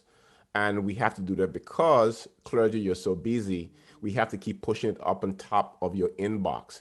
And so we text, we WhatsApp, we call, we do all of these things because clergy themselves, the way that you look at things is that when you have to be the one who is doing the physical work outside of your four walls, the resources that you will normally use for your operation, you have to stretch that. So I would say to you is that start small, think big, 3 to 4 people, maybe 5. Be consistent with those individuals, and then tie yourself into like the resources that we would be able to support you with and help you build from there. But I would say start small. Get about 3 to 5 like-minded clergy in the downtown area in which you're ministering, and then push out from there. But don't try to start with like 100 or 50. It's not going to work. So start small and think big. That's what I would say. Anyone else on the panel who would like to respond to what Pastor Zach said? Just unmute yourself and chime in. Pastor Zach, I would say here in Fort Wayne, we have a thing called a 10-point coalition that was started in Boston and moved to Indianapolis and now to Fort Wayne and Gary in Indiana. And I love what Pastor Gill said, start small. We pay individuals, we raise some money. So we not only employ OGs, put them back on the streets to be a part of the solution, but we pay them. So I would say start small and be consistent. One terrible thing is when we start these efforts and they kind of fizzle out. For 2 or 3 months, you walk the streets, people see you, and then they see you disappear. We've been on the streets for 2.5 years, and in Indianapolis, it's been going for 20 years. So that consistency makes a tremendous difference, and we've seen some significant crime reduction, 73% in one of our neighborhoods in Fort Wayne, overall crime. So consistency and getting the right people on the ground. It's better to have 4 or 5 people, 3 days a week, 2 days a week, that's consistent, and the neighbors know that you're coming, and build that trust that way. That'll be my advice. Sounds good. Good advice. Anyone else? We have, let's take one other question here. Pastor Seaton, you go ahead. And anyone could respond.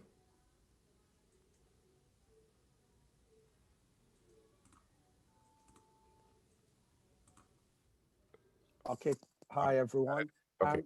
I actually have 2 questions because Pastor Zach a while ago just I'm not sure if you're a pastor, but so He's a pastor, all right. Don't let him call you. okay. But what the question I want is, one is what is the relationship with the police in your area, the area in which you work, and 2 is what is the clergy's response to the work you're doing in the community, and please, so that we can talk about these, because I think these 2 elements are important to the work, that are central to the work that you do. I know for the God Squad, I know, because if you notice, Pastor Monroe's this morning had Chief Madrid, and that tells you that we work with law enforcement, so could you share from your different area, Chicago, St. Louis, how is that relationship between clergy on one hand, the police on the other hand? But yes, Zach is in Brooklyn, so I'll respond for him, but good.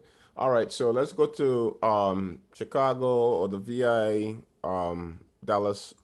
What's your relationship with law enforcement? How do you balance the work of clergy, being a prophetic voice, and then still working with law enforcement? We can go to Reverend Bond. Okay. I'll start it off. Our work with law enforcement, it's a little mixed. One, we organize a violence reduction roundtable here. We do have the chief of police, the assistant chief of police, a detective. There's mental health person, probation, parole officer, and some other people, community leaders that's a part of the table. But we do engage the police. That's how we were able to identify the hot spot where we conduct our peace walks at.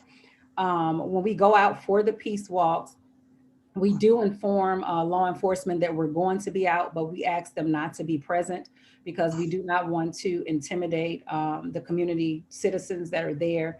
And so they will surveillance the area just to make sure that there are no criminal activity or violence that's happening while we are out.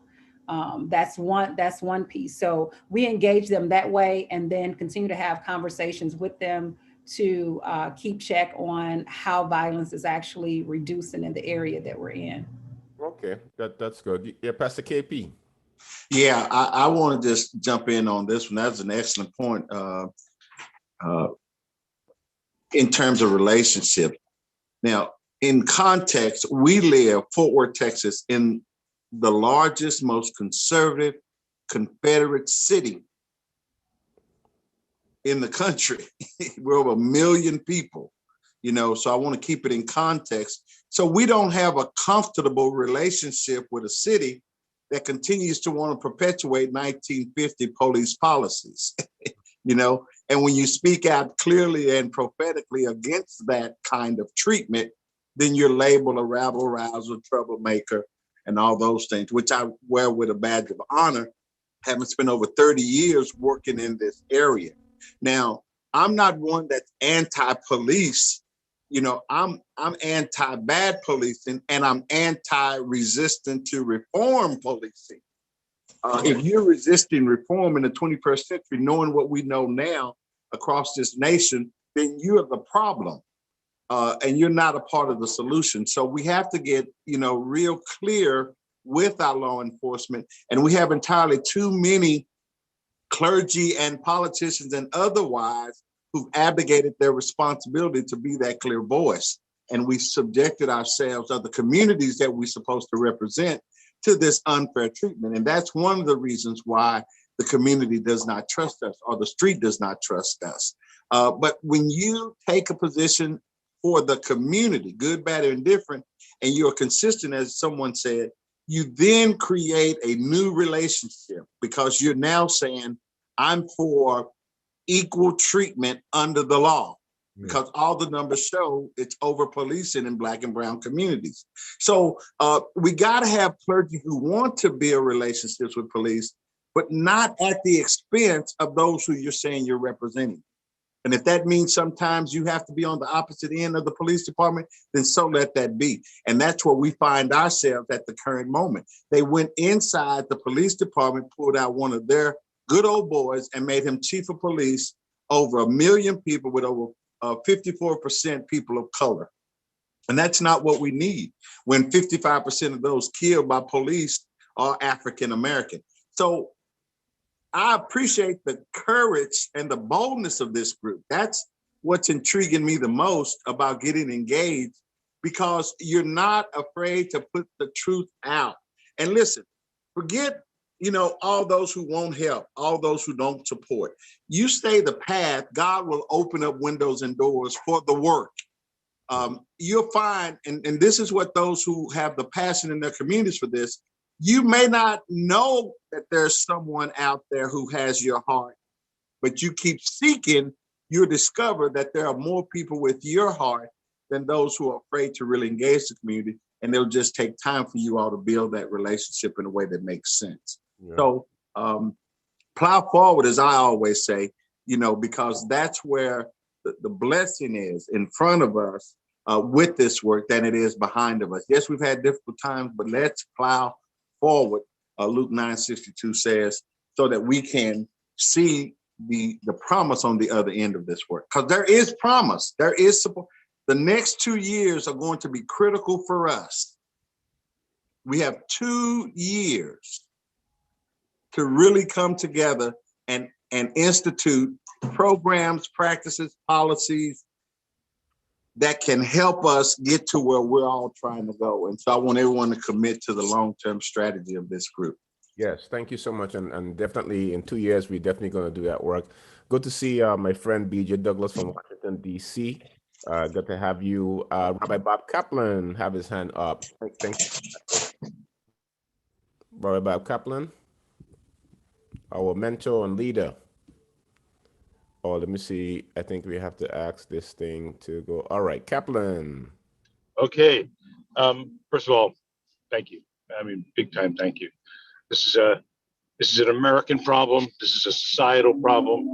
It's a problem we all got to stand up for. And faith leaders of every faith need to march together. The question that I have is, and I know what you do in New York, but I want you to tell what you do in New York. I want you to give that message of how we work interfaith, how we make sure that all of us are there together. And my only regret during this COVID, well, I've had many regrets during this COVID thing, was that one of my regrets is that I haven't been able to go out and march with folks physically. Been there spiritually, but I haven't been there physically. And God willing, that will happen again real soon. Yeah, no, thank you. Thank you. So, yes, I'm going to try my best to squeeze that in as we go along. We know we have a Buddhist on, one of our brothers. It's good to have you. Thank you so much. TK, good to have you. And he said, of course, Buddhists are supporting the work of gun violence. And we appreciate that as well. It takes all of us.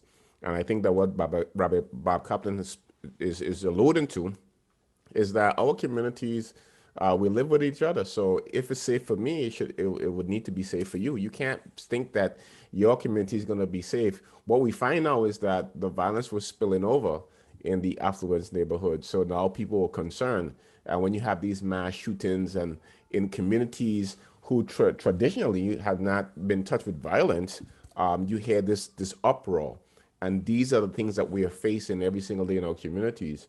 As you look across the people who are left on here, there's people from St. Croix who's on right now, St. Thomas, You got New York. You have people from all over just trying to figure out, as faith leaders, how do we push the agenda? And what you said, Pastor Kev, is that you said 2 years, and that's important. We need to have a national agenda. And the way that you have a national agenda, you have to come together nationally.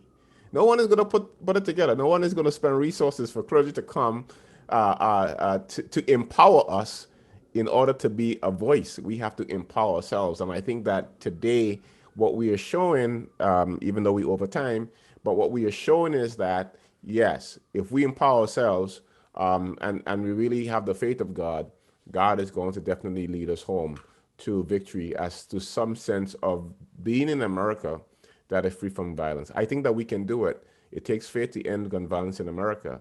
And as faith leaders, we need to definitely lead the way. All right, so we're going to take Pastor Sule. That will be the last question for the day. You need to just unmute yourself, sister. Greetings to all, and to Bishop Gil Monrose. It's a wonderful vision, and we are thankful to God that you're reaching out to us to answer to this call. So apart from, we receiving vision in building something to help those who are devastated by the gun violence, what are some of the things do you do when families lost their loved ones by gun violence? All right. Pastor Charles, you want to take that? Or, yeah, you could take that.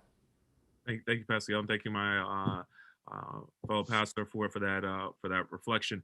I know, in speaking from the context of the 67th clergy, it is an all-out framework concerning a holistic approach towards addressing the issues of gun violence. It starts from the initial engagement from pastors and leaders and clergy members to engage with the families, to be able to guide them through the process of funeralizing their loved ones, with making the connection with law enforcement, but then also on those particular community corners to have something we call Occupy the Corners, to be able to declare and say, this is not normal, this is not okay, this is not what is usual, to not only show up and to speak this out, but then also to show up with resources, practical resources in regards to jobs, in regards to food resources, in regards to economic development resources there when we show up, to be able to address those needs, and then walk I'm thankful for the organization that we're part of, to walk this process through. It's not just a one day, it's not just a one weekend, it's not even just when that person is buried, but continually and consistently walking through towards getting guidance and direction for that family. It is a challenge, but I think that as we talked about partnership, there is a necessity to make sure that we are partnering with other faith-based organizations, other nonprofits, other governmental organizations, to be able to bring forth meaningful transformation and change with our community. Let me circle back just while I have it real quick towards what somebody else talked about in regards to how to get churches and congregations involved. Some people are not going to be involved. Some people just have a framework that's disconnected.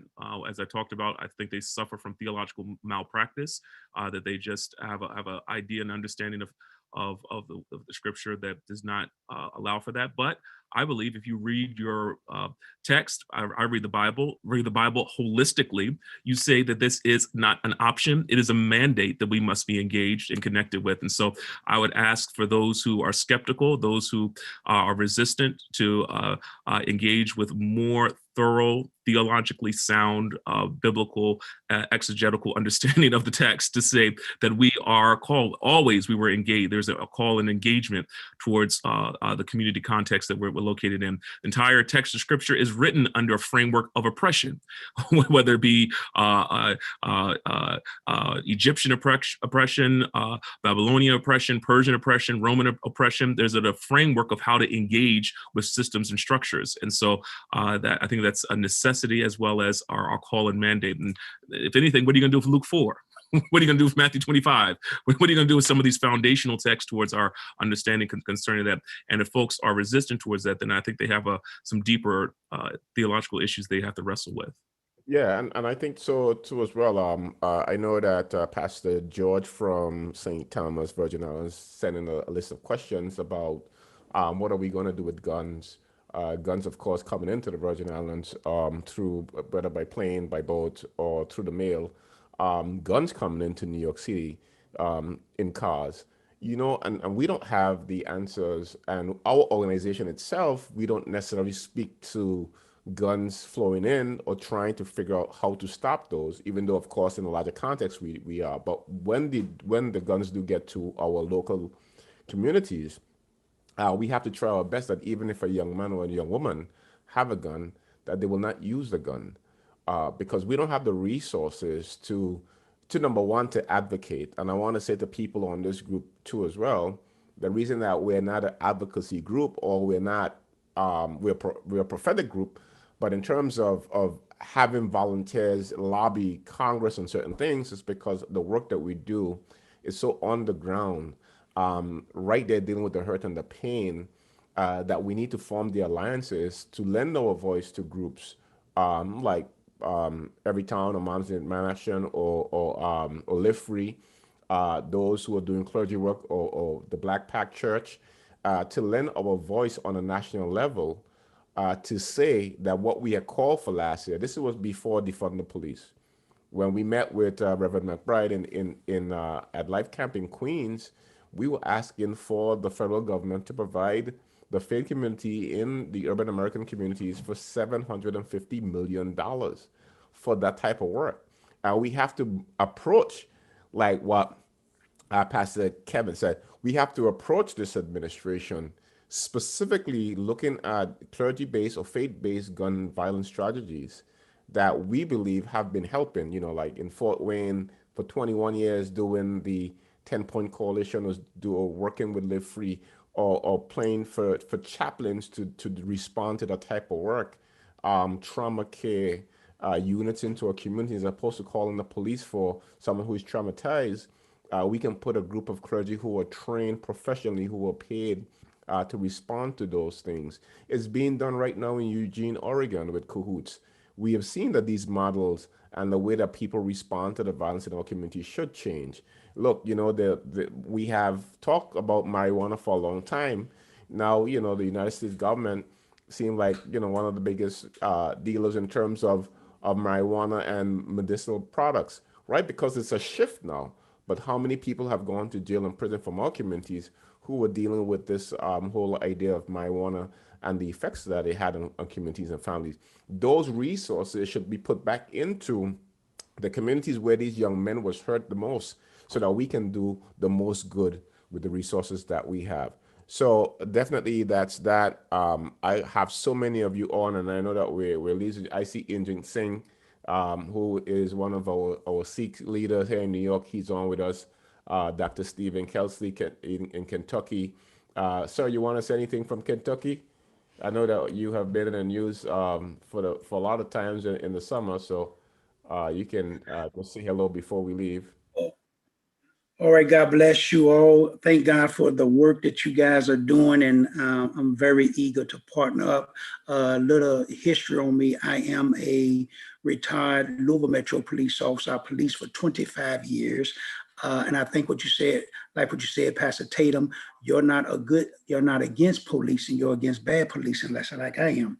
Police for 25 years, and the whole time I was pastoring, I was policing at the same time. So I would preach, get a benediction, get back in my uniform, and now I am a licensed therapist, behavioral health therapist, forensic psychologist, and now I work for the Office of Safety and Healthy Neighborhood out of the Mayor Fisher's office. And I thank God for you. Looking forward to connecting and building this thing out, because we got to take the guns off our streets, because last week we had a 12-year-old young lady killed by a 15-year-old. And if we don't realize that we're dealing with a pandemic of not only a COVID, but we're also dealing with a pandemic of us being killed by us. May God bless you. God keep you. Thank you for this opportunity. Yeah, no, thank you so much for that. We're just going to wrap up now. I see Pastor McCoy from Orlando. If you want to say hello to us, sir, we would love to have you on. Let me try to make sure that our states are represented very well. All right, Pastor. Thank you so much for the opportunity. I'm currently in transition, leaving the office, so I can't be on camera, but have thoroughly enjoyed this time of dialogue and exchange, and looking forward to taking some of this information back to our local alliance and seeing how we can lend our voices to the national voice. Yeah, no, thank you so much for joining us again. Listen, we at our height, we had 190 clergy on from around the country. That is nothing small of, hard work and dedication to our team. So we want to thank you all. So I just want to stop the live stream. Thank you all again for joining us.